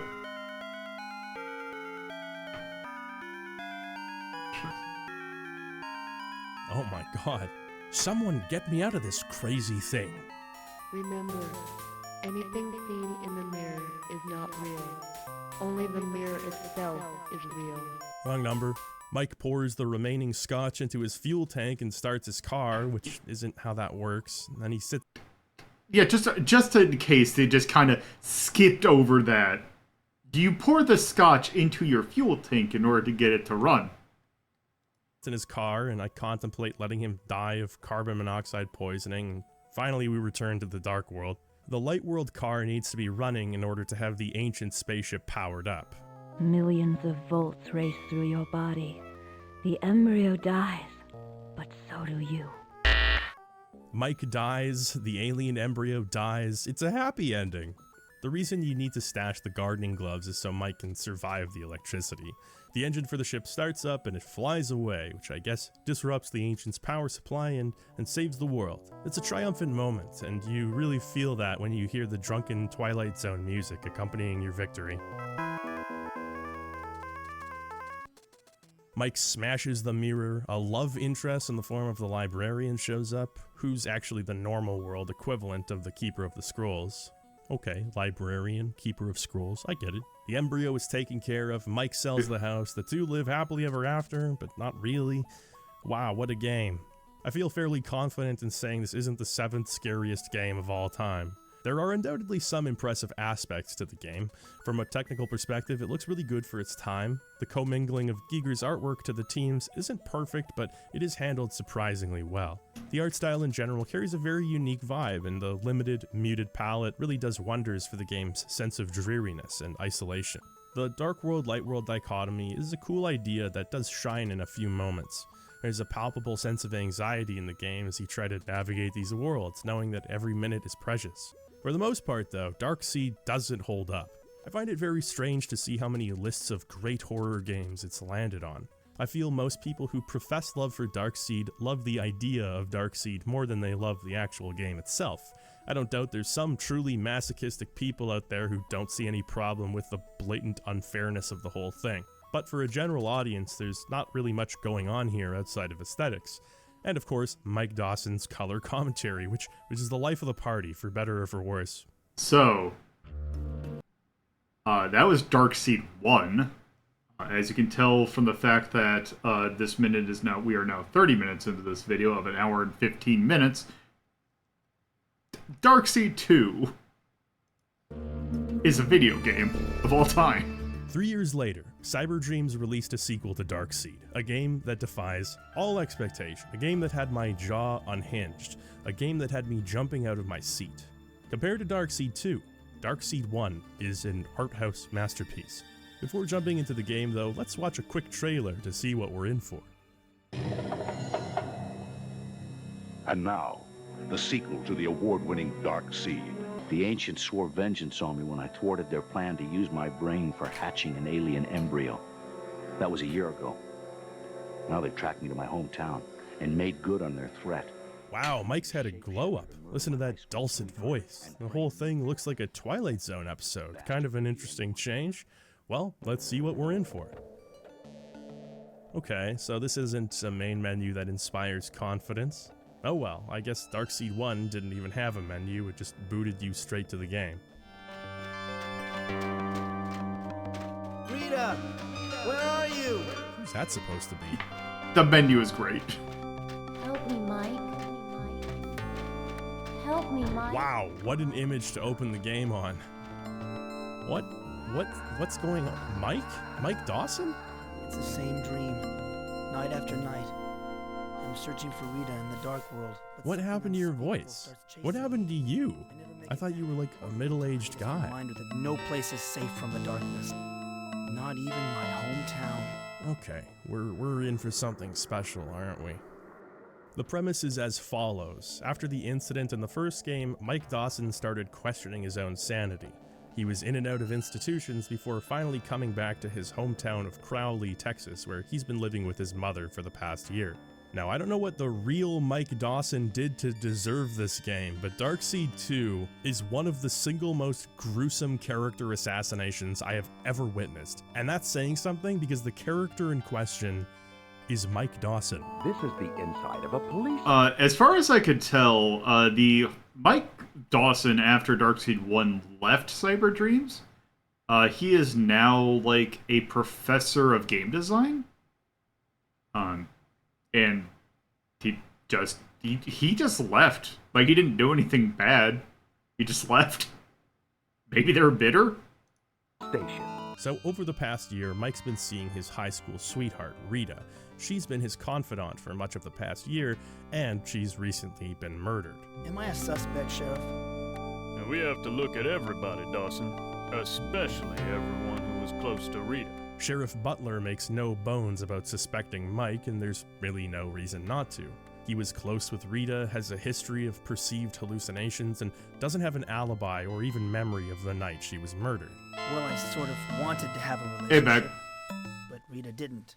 And that's why you killed her. With the FBI in town, it's looking pretty grim for Mike, so your objective from the beginning is to prove Mike's innocence. The interface works almost identically to Darkseid 1 with some Windows 95 flavor thrown in. There's a lot more to interact with, which means there's a lot more Mike to listen to. I used to love movies about swashbucklers. This isn't Harvester. Like That video's that's a different One thing, video Mike that's is in now this a gigantic in the dork, bag. like even more of one. Whatever happened to Mike over the past year, this is no longer the man we knew. We're also introduced to Mike's mother. I'd like you to do But yes, this game also does have incredible Harvester energy, although it's not quite as edgy. some errands. Yeah, that's the proper But I've got reference. things to do today, Mom. Like what? You don't do a damn thing around here anymore. Jesus, she's gonna make Mike into a sympathetic character. Within minutes of starting, the real meat of That's the a story Caroline. shifts into focus. While watching TV, Mike receives a message from the Keeper of the Scrolls. When asked about potential suspects, Sheriff Willard Butler replied, Michael, you and your kind are in grave danger once again. The ancients have returned. I am sending something to assist you. You must act quickly. The sheriff said that? The game is structured very differently from Darkseid 1. No longer do you have 3 days to do what you need to do. That means you don't have to wake up, take aspirin, and shower anymore. In fact, this giant bathroom has no part to play in the entire game. His toilet is almost as big as Mike. He'd have to reach up while standing to dry his hands on the towel. Mike heads outside to meet his one and only friend, Jack. He likes to think he's tough with that motorcycle and all, but he's about the only new friend I've made since I returned home. Does Jack have osteoporosis? Don't worry, we'll get you out of this mess. Then we can party. Jack is like what a child sees as cool, give or take the male pattern baldness. Don't joke about my nervous breakdown, Jack.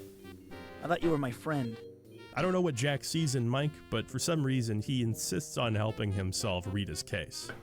Even though I grew up in this town, I still find that a map helps me get to places quickly. Oh, brother. Rather than having the town be a few connected screens, Darkseid 2's locations are joined via map. It's not unlike Harvester in that way, if you've seen my video on it. There's no clock ticking down, and thus no way to reach a dead end after 5 hours of playing, which is a welcome change. There are still fail states you can reach, but the game will usually gate your story progress until you've spoken to the right people or have the right item. Even if you don't, it's often just a matter of going back. Okay, good. I know. Sorry. Close out the one. No. Harvester is a fascinating game. And I will probably just put that video on some point later on in the month. It doesn't come up naturally, but yeah, this one, like, God, it's such a weird time. To earlier areas and finding it. You may have noticed some strong visual differences from Darkseid 1. The second game uses real-life actors that have been digitized as well as pre-rendered backgrounds. This was pretty common to see in computer games at the time, and I've expressed my semi-ironic love of this style. It often does look very silly, and it's aged itself more than many alternatives, but there is an uncanniness to it that I appreciate. It's a mixture of nostalgia for a bygone time and just an overall feeling of weirdness. I don't hate the way that was Phantasmagoria 1. Phantasmagoria 2 does something... I played Phantasmagoria 2, but I cannot remember how it looked. Like, I think it was the same? Yeah, 2 is Puzzle of Flesh. God, that game was, like, better than it should be. Also, Phantasmagoria 1 is also a game that I had on my list of I will never play this game, but I don't know any good videos on it. Darkseid 2 looks at all, even though Darkseid 1 has probably aged better in a more objective sense. At this point, you're given carte blanche to wander around town. Mike suffers from headaches again in this game, but to get rid of them, he has to visit his psychiatrist, who isn't in yet. You can introduce yourself to some of the townsfolk, one of whom is a hardware store owner named Paul Cooper. Because of the perspective, Mike always looks like such a manlet in these frames. Hi, Mr. Cooper. I'm Mike Dawson. Remember me? Sure, Mike. I remember you. Anyway, something ain't right in Texas with Mr. Cooper. He just stands there, watering the lawn day in and day out. Then there's Hank at the old diner. Funny, no one ever called it Hank's. It was always the diner. Why is that funny, Mike? That's a normal thing that anyone in any town would do. Rita was a real pretty girl. I remember you two sipping your sodas and holding hands under the table when you were kids. So it seems that Mike and Rita were quite the item, and her death has hit him pretty hard. Here's the rare compliment I'll offer Darkseid 2. The game actually handles Mike's depression pretty tactfully. He has trouble waking up in the morning, he talks about not having energy to shower, music doesn't really sound good to him anymore. His mother clearly cares about him, but she's an older woman, doesn't really understand his problems, and is ultimately very frustrated by his lack of chutzpah. Thanks for taking care of me this past year. I love you, Mike. I just want you to get well again. It's a reasonably good portrait of a man going through a dark time, and the loneliness of Crowley really helps sell that. You almost begin to feel some pity for Mike, but then he goes and has interactions like this. What other murder? Old man Ramirez.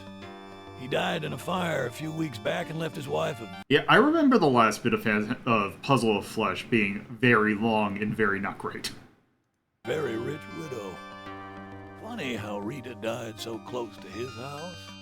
I don't see anything funny about Rita's death. Relax, Mike. It's just a figure of speech. Mike learns that Rita may have had a fling with a married man, a man who was later murdered.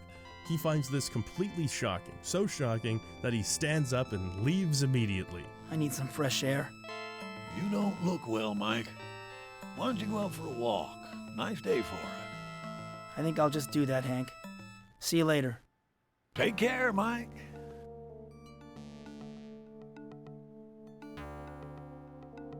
How's it going, Hank?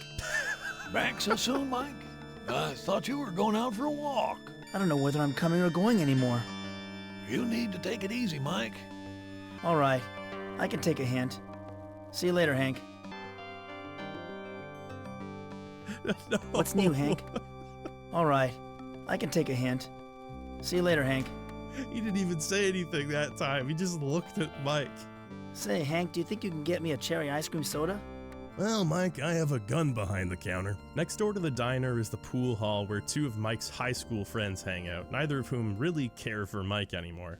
What do you want, doofus? The first is Jimmy Gardner, who'd supposedly been spending time with Rita shortly before her death. What were you doing around Rita's house the night of the murder? Who told you that? You're a real tough guy now, aren't you, Jimmy?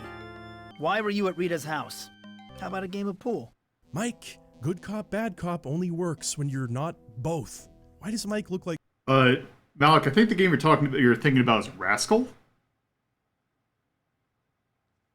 Casual Friday Hitler. What happened to his mustache? We were friends in high school. Why are you so angry with me? Or you might be thinking of Heart of Darkness. Now.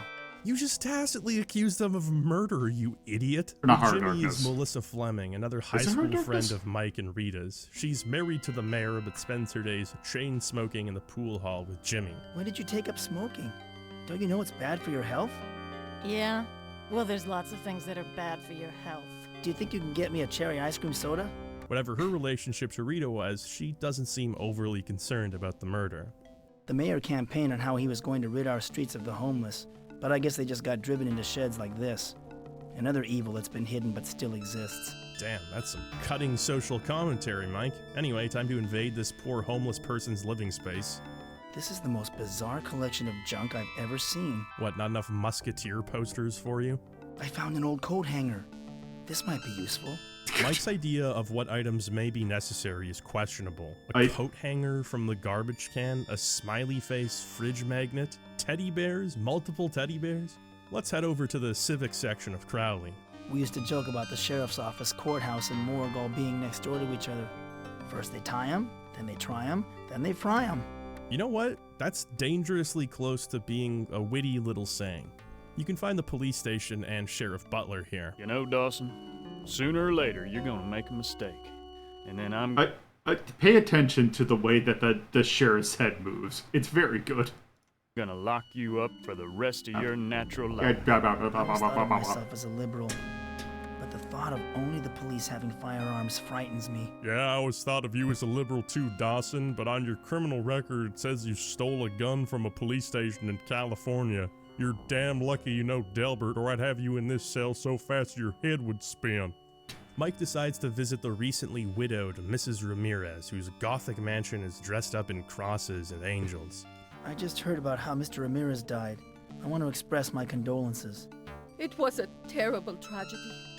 Her husband died in a fire under mysterious circumstances. I've heard rumors that the fire your husband died in was, intentionally set. Mike, you can't just say that. Good day! Do you think you can get me a cherry ice cream soda? Mike then takes a leisurely stroll past the site of Rita's murder. I suppose she died in some sort of power stance. Hiding in the bushes is lovable Slim. You're Mr. Dawson, aren't you? The one they think murdered Rita Scanlon? Why are you wearing that getup? Let's hold on a second, Mike. There's no grounds really for you to be talking about other people's fashion sense. Slim is the only person in town who might match Mike in terms of both paranoid delusions and general obnoxiousness, and Mike finds great comfort in that. You don't think that's strange, do you? Hearing voices in your head? No, I don't think that's strange at all. I've been hearing voices myself. The uniform came out of a catalog. Slim lives in the ramshackle building behind the pool hall and offers insights on the Kennedy assassination whenever possible. Mike, whose headache is now unbearable, finds that his psychiatrist, Dr. Sims, is in. Make yourself comfortable, Mike. I've been expecting you. I have an awful headache, Doctor. Have you been taking your medicine? I'm feeling much better, Doctor. I don't think I need to see you anymore. I'm getting mixed messages, Mike. Mike has been open and honest regarding his struggles with the dark world, and Sims predictably just sees Mike as a nutcase. With Mike's medication no longer working, Sims suggests hypnosis. Always busy doing stuff for the library. You never have any time to spend alone with me anymore. Why can't it be like it was when we were in high school? You're drunk. I'll see you later. I have a friend to see. Fine. Just walk away. I hope the boogeyman gets you. Good one, Mike. That'll show her. Is that you? What?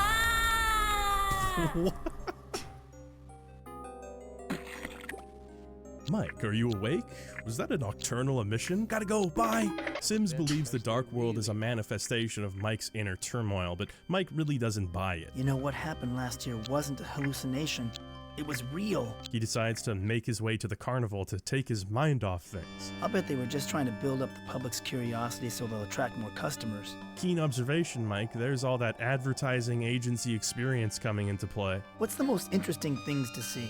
What's the most interesting things to see? Mike Dawson is an advertiser who barely understands advertising and a writer who barely understands English. So why don't you just cough up a ticket and we can put it into this delightful conversation right now? You don't have to be so rude, you know.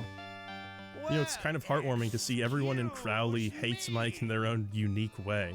The clown is ornery because he's sick and needs medication, but can't take 30 seconds to go grab it from the break room. Well, have no fear, Mike Dawson is on the case. Why is the medicine in the cooler? Why is an anvil on the cooler? Why can't Mike move the anvil? Anvils aren't that heavy. This anvil's too heavy. I can't lift it by myself. Unless your conception of reality is Roadrunner cartoons, there are many things that are much heavier than anvils. I need to get the clown's medicine, but it's trapped under an anvil. Can you help? Mike, you can't ask the conjoined twins to move the anvil for you. At least ask Gargon. Do you work here? Do you work here? I don't know, Mike. Do you think a strongman named Gargon in a caveman costume lifting weights in front of a giant sign that says Gargon works at the circus? Oh, Mike, you dimwit. Mr. Gargon, won't you please lift that anvil so that I can get the clown's medicine?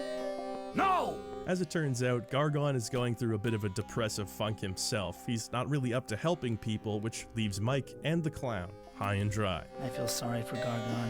After a day of nothing accomplished, Mike meets up with Jack to commiserate. I told you not to trust him. Now we gotta prove someone else killed her. Jack basically acts as an end of this segment type character. You talk to people, collect information, and Jack acts as a way for Mike to sort through all of the suspects and make sense of your current clues.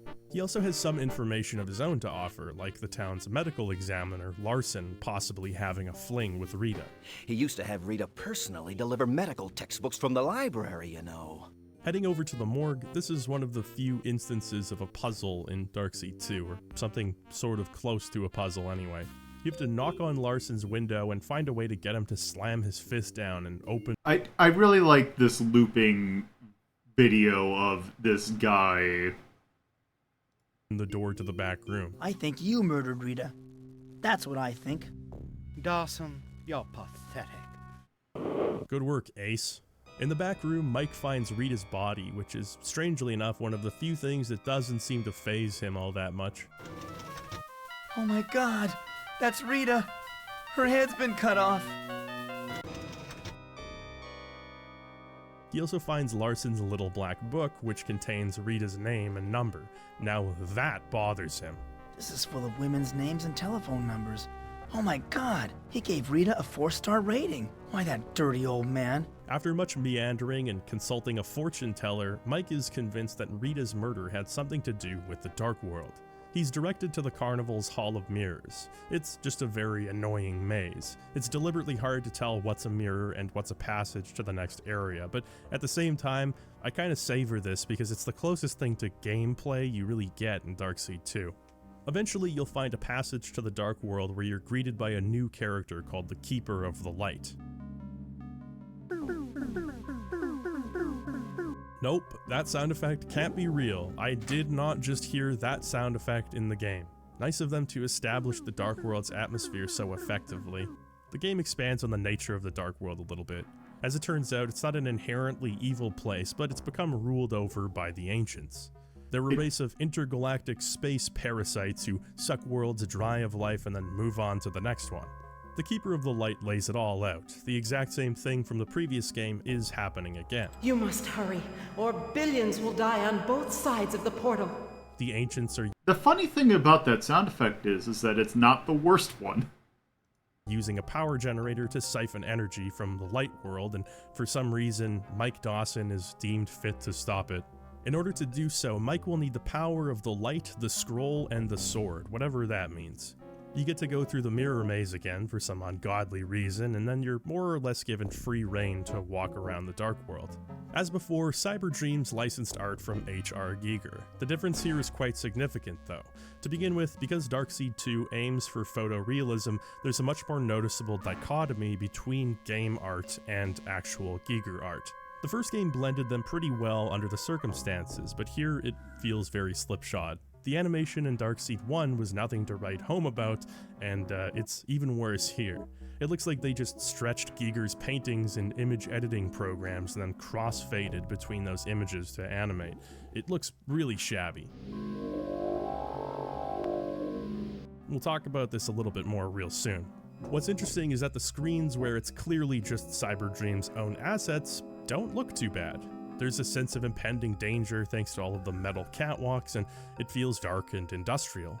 The scene of Rita's head hooked up to the Ancient's power generator is legitimately somewhat creepy.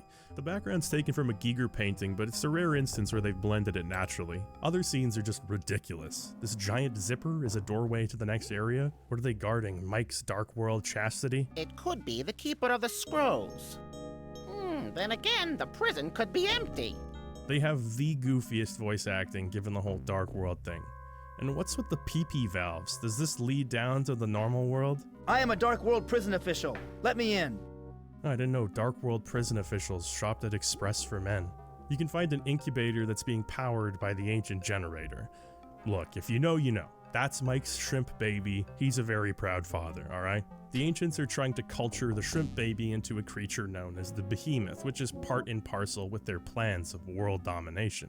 One thing you'll notice between the two Darkseid games is that Mike's descriptions really start sucking ass in the second game. The stench in this room is horrible, like a mountain of rotting meat. His language in the first game was a little flowery, but it gave him character and drove home this idea that he's a writer who thinks highly of himself. Mike's descriptions of things in the second game are either glaringly obvious, or, in the case of the Dark World, they're just terrible. This building reminds me of some project I messed up in shop class. And that speaks to a larger issue with the Dark World in Darkseid 2. Giger's artwork is just used haphazardly here. In the first game, there's some level of ambiguity that makes you wonder what all of the machinery and whatnot actually does. In the second game, they try to demystify the Dark World, but the increased clarity, both in visuals and in writing, isn't used well. There's still questions regarding the nature of the Dark World, the technology, and what the people who live here are even supposed to be. The Dark World is simultaneously rid of its more interesting mysteries and poorly explained at the same time. It really hammers home the fact that this art wasn't tailor-made for the game, but retrofit over top of it. Like a fake hood scoop on your mom's Accord, the charade falls apart under even the slightest scrutiny. When Mike tries to describe his surroundings, it's played for gross out or shock value 90% of the time, and it feels so inauthentic. Those tubes look like they're filled with a sickening blend of blood and pus. In the case of a game like Harvester, the constant gross out aspect of the game actually makes sense. The game was developed with a subtext regarding violence in video games. In Darkseid 1, when Mike sees all of the Giger stuff, he doesn't know what he's looking at, but he comes across as someone who earnestly wants to understand. This organic computer is rubbery and strangely warm to the touch. Mike in Darkseid 2 comes across as someone who hastily looked at Giger's artwork and said, "Ooh, yucky!" That's just how he describes all of it. It's surface level, doesn't offer any insight into the world, doesn't tell us anything about Mike, and it doesn't identify the player's curiosity toward the world as well. It comes across as a constant barrage of trite observations and a huge wasted opportunity for a team of writers to creatively interpret Giger's artwork. What a hideous mechanism. This perverted joining of man and machine has got to be stopped. I guess you could boil it down to this. The aesthetics of the Dark World feel unearned. Despite how incredible Giger's artwork is, it doesn't feel like a team of passionate artists creating something inventive and coherent. It feels like an interactive museum tour of Giger's art with the least learned curator of all time constantly chiming in. There's only so many times I can hear the words twisted or hellhole or nightmare being used to describe something in the environment before it just loses all meaning. So, like the normal world, you have a map that can be used to navigate the Dark World's 5 locations. This hellhole looks like a twisted perversion of my hometown.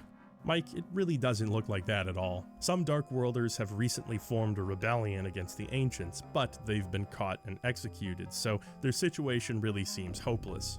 Many of them are also loyal to the Ancients, and you only really know who's who by talking to them. Death is provided by life. That is not correct. You are an imposter. You are hereby sentenced to death. Oh my god. The stench in this room is horrible. Like a mountain of rotting meat.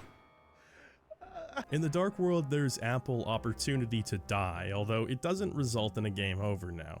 When you die, you're revived in the underworld and given another chance. What happened? Where am I? I did not edit that sound effect in. That is a sound effect that's in the game. You'll just have to believe me. How do I get out of this hellhole? Climb the staircase.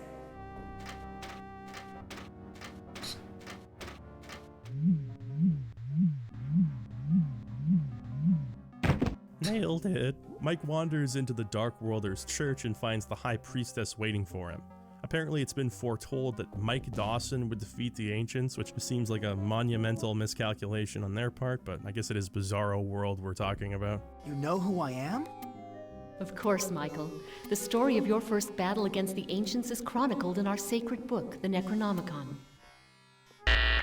What's strange about the Dark World is that despite the fact that it's under tyrannical rule, Mike has a lot of freedom to just wander around, read their holy texts, get the skinny from the High Priestess, have a pleasant conversation with the owner of a gun store. Can you help me? I think I'm lost. Just look at the map, Mike. Don't ask the Dreketh guard for directions. Look, buddy, I need some answers. Mike, shut up! You are to be vaporized. What happened to me? Hey, I'm back in the underworld. The Dark World prison is being guarded by Ik and Uck, who force you to solve a riddle. One of them lies during the day and tells the truth at night, and the other one vice versa. Apparently by deducing who's who, you prove that you can think like a Dark Worlder, whatever that means. Wait, what was that sound effect? Mike, did you just try to kiss the baby? Trapped within the prison is the Keeper of the Scrolls. The Keeper of the Scrolls! I feel like I should bow, but I'm too embarrassed. Mike, come on.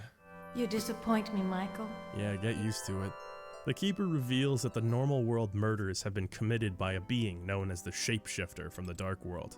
The Ancients need human brain cells in order to power their generators, so various severed heads from the normal world are being taken back to the Dark World.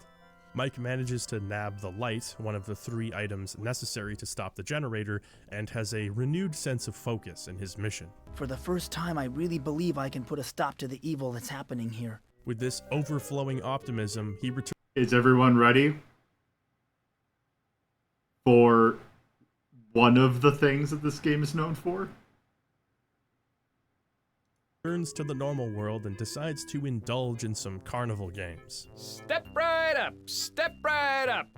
You look like you have a good arm, sir. Oh no, we just brought Mike's confidence level up. If he plays the ring toss game, it's gonna undo hours of progress. I'd like to play this game. Yeah, be careful, the ring's heavy.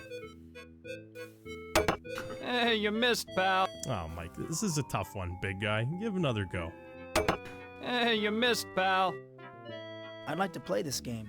Well, you know, 3 times the charm. How about that? Hey, you missed, pal. Mike, you know, these carnival games are rigged anyway. They bend the rings and stuff. Why don't we go play the Wheel of Fortune game? You had so much fun with that one before. I'd like to play this game. Okay, one more try and then we really gotta go. Donk. Hey, you missed, pal. Uh-oh, he's grumpy now. Hi, Mom. My life is a living hell. Darkseid 2 is very obviously inspired by Twin Peaks. Small-town murder mystery, weird dark world, greasers that have cool bluesy theme songs, FBI and local sheriff at odds. It really does go on. What's interesting is that when Darkseid 2 tries to have that quirkiness, it comes across as contrived.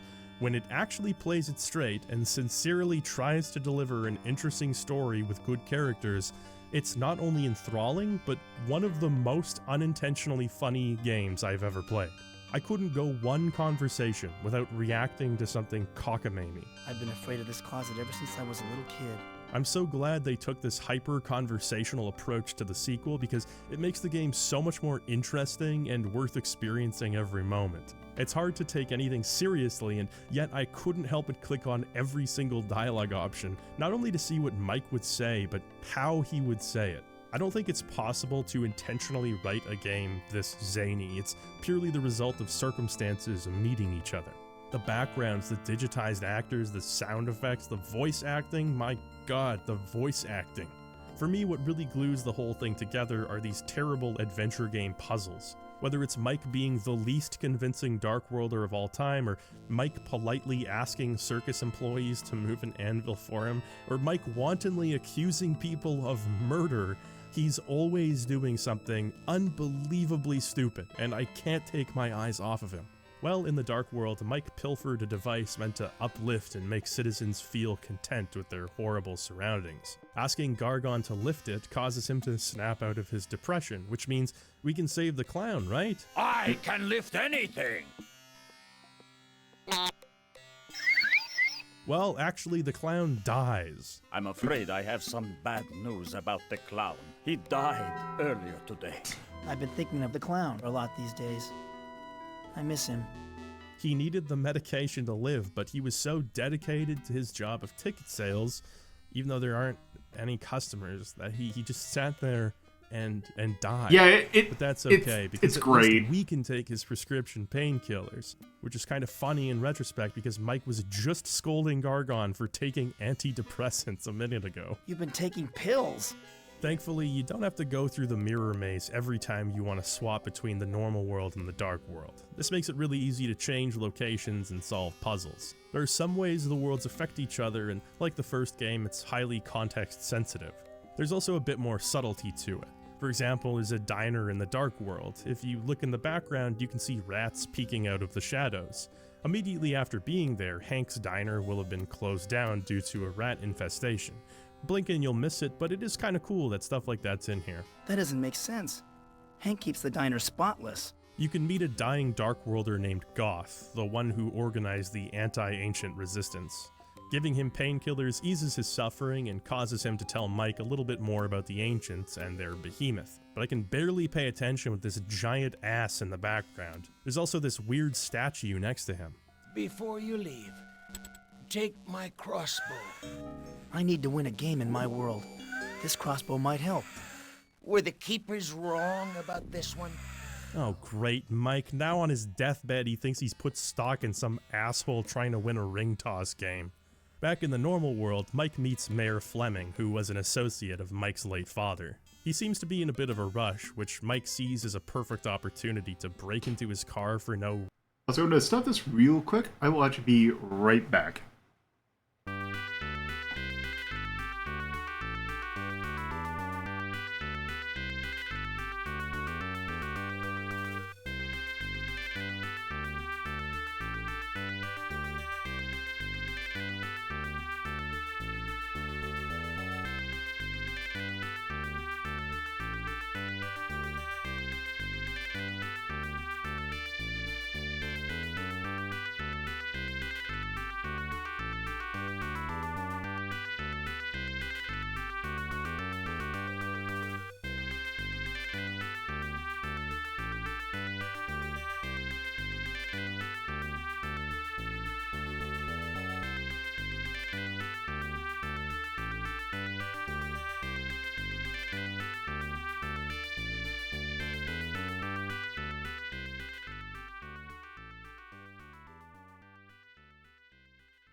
Alright, back to where we were.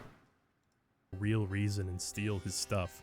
Oh my god! These are pictures of Rita! Wait till Jack sees this. Okay, so in case it's not obvious, Rita slept with almost every non-Mike Dawson character in this entire game. If Mike were capable of self-awareness, this would represent a massive hit to his ego. Instead, he shifts the blame to Rita, who he's been speaking of in a decreasingly charitable light. Having stolen 20 cents for the payphone, Mike decides to lure the sheriff out of his office. I want to report a robbery in progress. Come quick!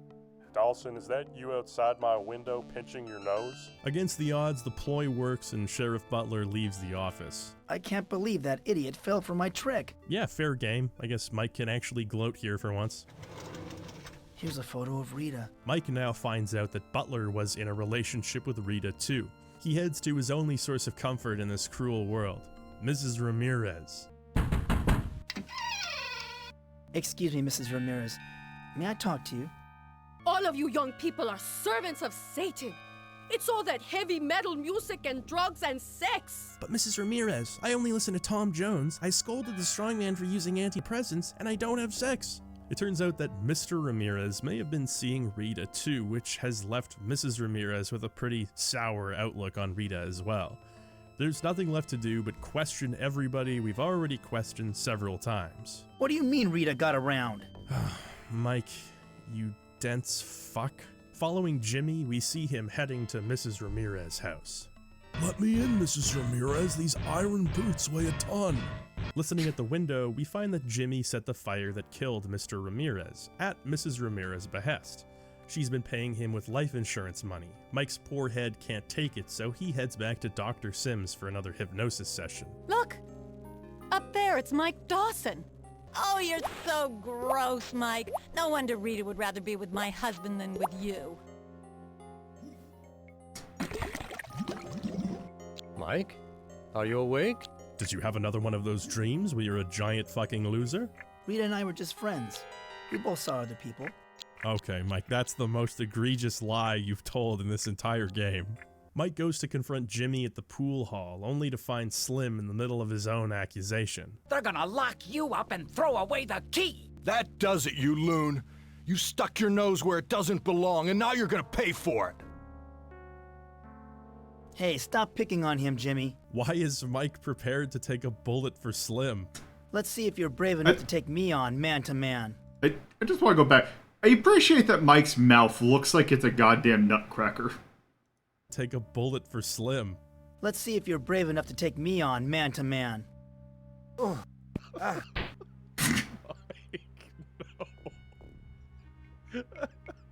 You okay, Mikey boy?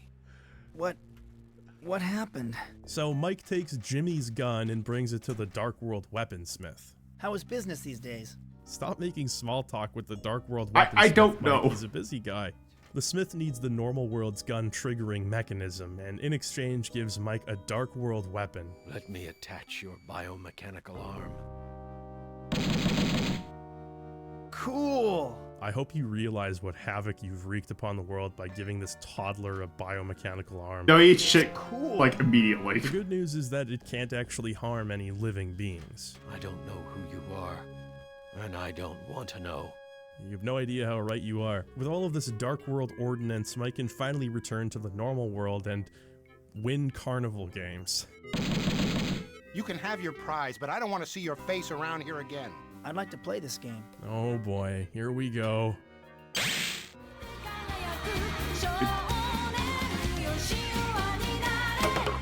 Bullseye, a winner! You did it.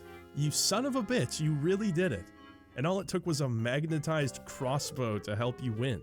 It seems like a lot of effort to go through for teddy bears, but Mike Dawson's got big plans, so stay tuned. With yet another headache, he goes back to Sims to be hypnotized again. So I think it does. It shoots a magnet, which, like, wouldn't that like cause the sight of the ring? I'm not. Yeah. Whatever. Jealous of the relationship he enjoyed with Rita? It's not that. I told you before I wasn't jealous of Rita. Wait, jealous of Rita? Jealous for Rita, I said. While being hypnotized, he has another nightmare. This time, Paul Cooper from the hardware store runs a mock game show. It's your lucky day, Mike. Mike hears from each of the town's murder victims, including the newly killed Mayor Fleming and Doc Larson, both of whom were romantically involved with Rita. Thanks to his dream, Mike now suspects Paul of being the shapeshifter. Before he can act on it, he's confronted by an FBI agent. She was doing the nasty with Doc Larson, but nothing for poor Mike. Makes you mad enough to kill, doesn't it? Jesus, Mike, no! Oh no! I think I'm really in trouble. I need to talk to Jack. Wait, why did they badly splice that line? I need to talk to Jack. Anyway, we go to talk to Jack, which is pretty hilarious. There's just an unconscious FBI agent outside the doctor's office while Mike has this heart-to-heart with Jack on the veranda. You'll notice that for every person Mike finds out slept with Rita, he sees her life as less and less intrinsically valuable, to the point now where he actually thinks she sort of deserved to die. Maybe Mrs. Ramirez was right. Maybe Rita got what she deserved. With Mike seeing dreams as leads, even Jack thinks Mike is too far gone. But that doesn't stop Mike from following up on his suspicion of Paul Cooper. The only problem is that as long as he's there, watering his lawn, we can't dig up any evidence on him. If only we could close the water valve, but Mike, he's just not strong enough. Yeah. The faucet's stuck. I can't. Yeah, that's the other thing, just to make it. Mike sucks in multiple different ways. It's actually very fascinating. Turn it off with my bare hands. I need to turn off the faucet. Can you help? So he heads back to the Dark World where his teddy bears transform into power jamming devices or something. He uses them to cut the power to the entire Dark World, grabs the scroll and the device used to implant the alien embryo in his head. He then heads back to the normal world and uses that device to turn a valve which cuts off the water flow to Paul's hose. Then he sneaks into Paul's house, unaware that for normal human beings it takes about 11 seconds to turn a valve. Paul's house is predictably a little bit weird, which sets off Mike's alarm bells. Paul's bedroom looks fairly normal. There's finally someone in Crowley whose bedroom is arguably as juvenile as Mike's. A neon cactus. How charming. This fruitcake is probably into country music too. Mike, you cannot be calling other people fruitcakes, and also listening to Neutral Milk Hotel doesn't make you special. After exploring a bit, Mike finds that Paul has a shrine to Baphomet in a hidden room, which seems to confirm his suspicions. A book in the room confirms that Paul's been working on behalf of the ancients. It's the Necronomicon. Keep your unclean hands off my things, Mike.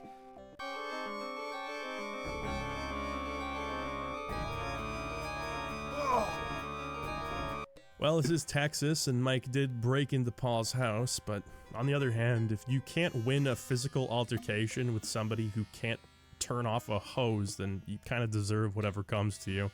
After being stabbed, Paul temporarily becomes lucid and apologizes to Mike. I'm sorry I attacked you. It seems he's been under the Ancients' control, at least partially. A few townspeople were secretly a part of a Dark World cult, which seems to include Rita as well. Paul, you're starting to look awfully pale. Well, you stabbed him, so... Growing. Oh my god, I killed him! Yeah, that's how stabbing often works, Mike. Mike has now committed a litany of crimes and is currently Crowley's most notorious menace. There may be more evidence in Rita's house, but it's being guarded by the deputy. Before leaving, Mike managed to swipe the hardware key from Paul. It's dark in here. Spooky, too. It's literally just a hardware store with lots of natural light pouring in. What, are you gonna have nightmares about the giant paint roller? Forget it. I've handled enough nuts for today. Mike, please have mercy. I hate using these suspended scales. I've always been afraid the whole thing is going to come crashing down. What? This man truly lives in fear of everything. What am I thinking? I can't break into someone's cash register. You've murdered him and broken into his store, but the cash register is a bridge too far. So Mike sets off the alarm, which distracts the deputy just long enough for Mike to sneak into Rita's house. As an aside, this game often tries to play with perspective by having objects in the foreground obscuring your view. Sometimes it's kind of cool, makes you feel like you're being watched or something, and the render quality actually isn't all that bad for 95. Then at times they take it way too far, and it's just annoying, like in Rita's house. I just want to see the game that I'm playing right now. Anyway, in Rita's house, Mike finds a letter to her mother. I went out with Mike Dawson the other night. He's a nice guy, but he has some emotional problems. Why, that bitch?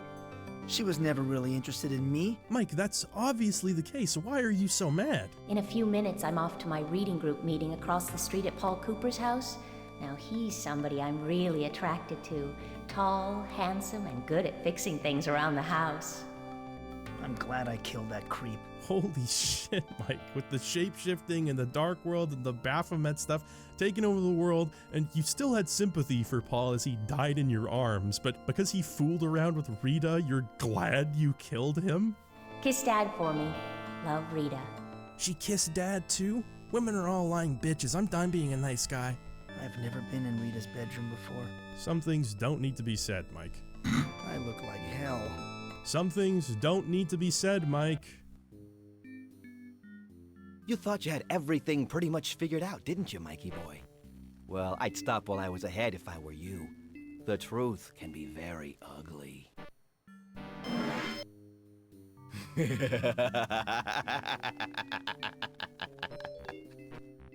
Every frame of this Mike Dawson anamorph is funny, but this one is the funniest, which really says something because it's the one that looks the most just like Mike normally looks.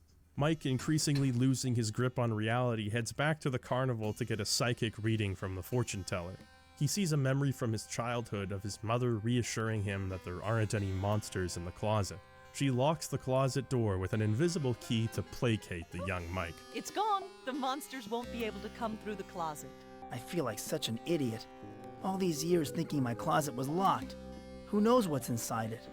You spent 20 years believing your closet door was locked with an invisible key. You didn't try opening it even one time? This closet has been locked ever since I can remember. Mom, why didn't you ever tell me that my closet door was never really locked? I struggle to imagine a more pathetic exchange than this. My goodness, Mike, that was years ago. Don't tell me you've been afraid of your closet since then. Even his mom is just fucking done with him. Well, sure enough, the closet door is unlocked and there's a mirror inside.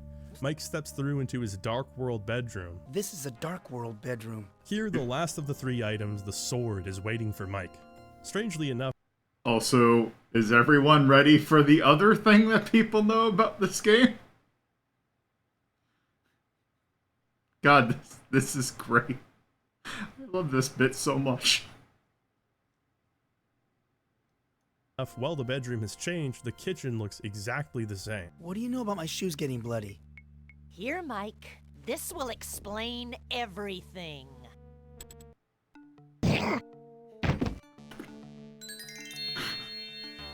For the first time across either of these playthroughs, I'm lost for words. I didn't add any sound effects.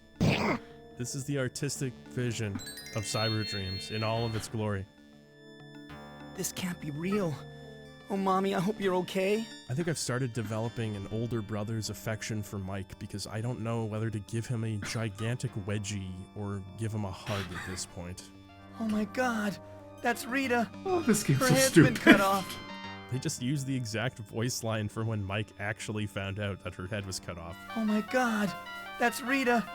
Her head's been cut off. Why is it still surprising? I know all about your involvement in the Otherworld cult. I heard you call me a bitch and say you're glad I was dead 5 minutes ago. It turns out that Rita's relationships were mainly a way for her to recruit people into the Dark World cult. During a seance, she and some others accidentally contacted the Ancients, who reprogrammed the cult members' brains to interface with the generator. That's why the only usable brain cells were those who'd already been in the cult. Mike resolves to destroy the behemoth, who's already become strong enough to break out of its incubator. In order to stop it, Mike needs to race it through the mirror maze and beat it to the portal. This is essentially the game's final boss, and it isn't too difficult as long as you make a save game and look closely at where you're going. The real question is, what's the behemoth supposed to be? It looks like a cyborg wearing a sombrero. Okay, so I'm gonna go ahead and say this is not an H.R. Giger design. A worm with a human skull and a circular saw blade stuck to its head? Did the 3D artist's contract run out before development ended too? Mike, using the techniques honed through years of fencing training, dispatches the behemoth with the legendary sword. And the game makes you go back through the mirror maze, sans behemoth. Mike uses the scroll and the light to overload the machine and severs the cable to the ancient spaceship. Despite his glaring incompetence, Mike has saved the day and receives customary backpats from the keeper of the scroll. You've defeated the Ancients. You have saved our people and yours. Michael. Michael. Hey, wake up, Mikey boy. However, he's awakened by none other than Jack. You've been out of it for a little while.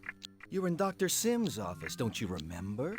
Apparently, Jack and Mike killed Dr. Sims. More specifically, Jack is actually Mike's Dark World persona. Don't you get it, Mikey boy? You and me, we're both one and the same. Mike is shocked and refuses to accept it, and so decides to settle this through mortal combat.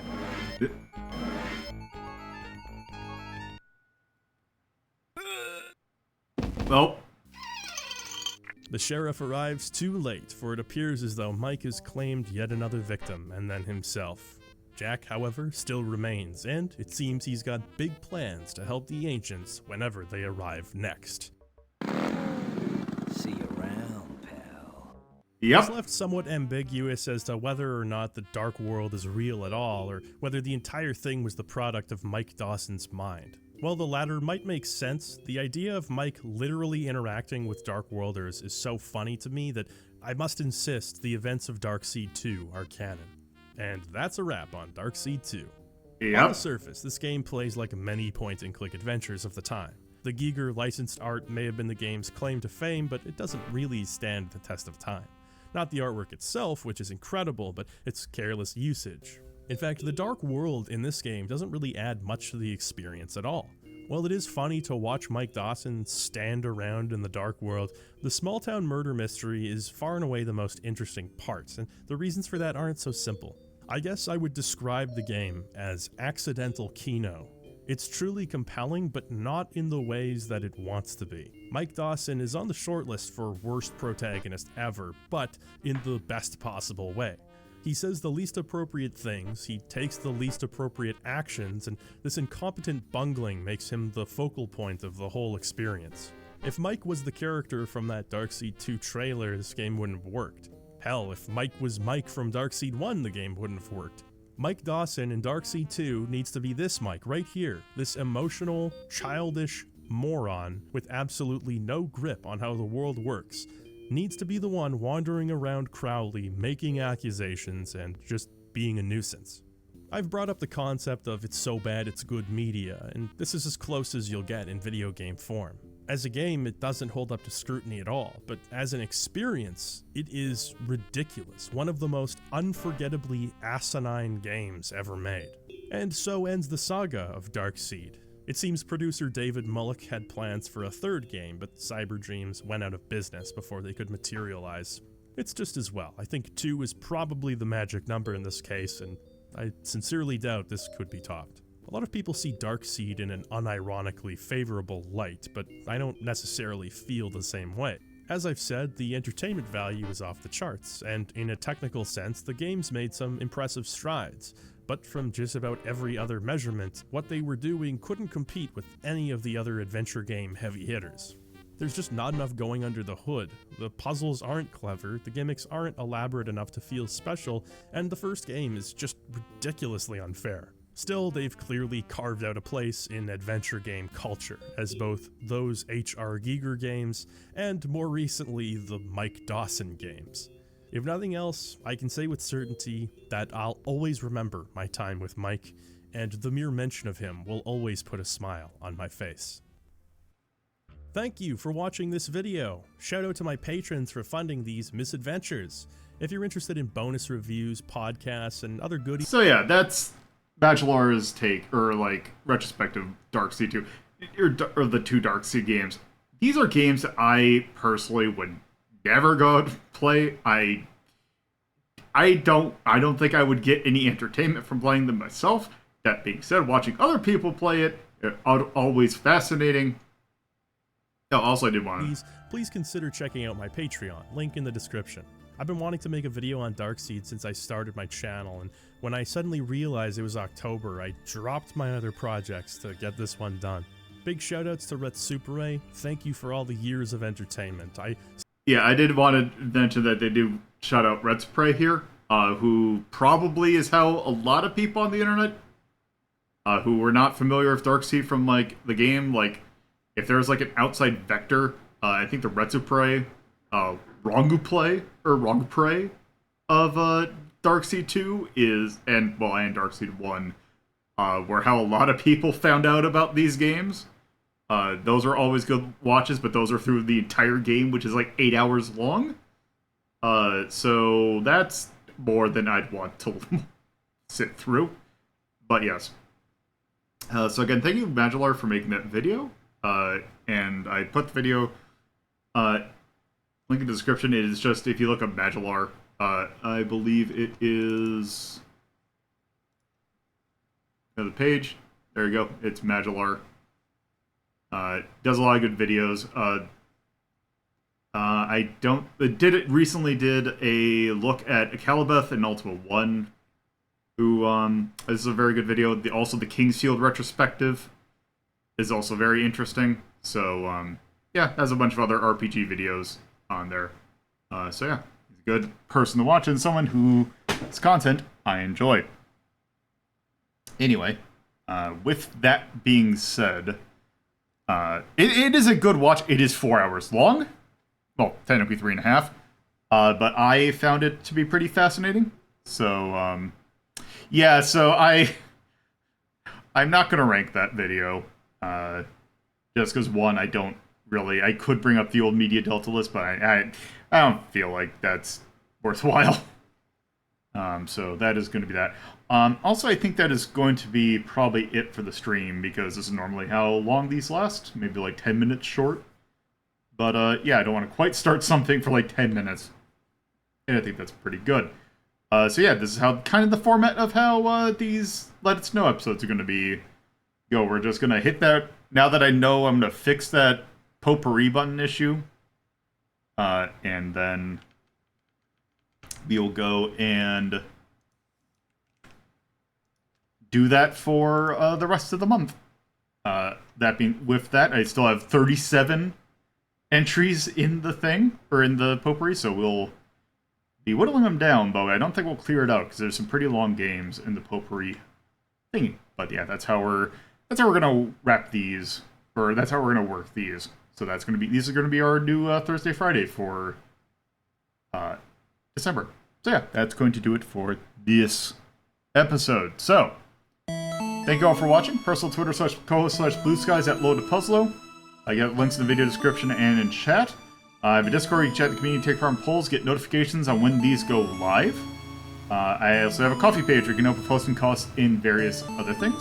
They got a bunch of links to video description, or in the video description and chat, to other stuff that I do. So with that, on Sunday, we are back to the library, and we are taking a look at J.B. Harold Blue Chicago Blues, an FMV detective visual novel, which hopefully will be better than Jake Hunter. I'm just going to let you go on your merry way. I hope you have a good rest of whatever day it is, and now that it is the weekend, hopefully, for you, I hope you have a good time. So later.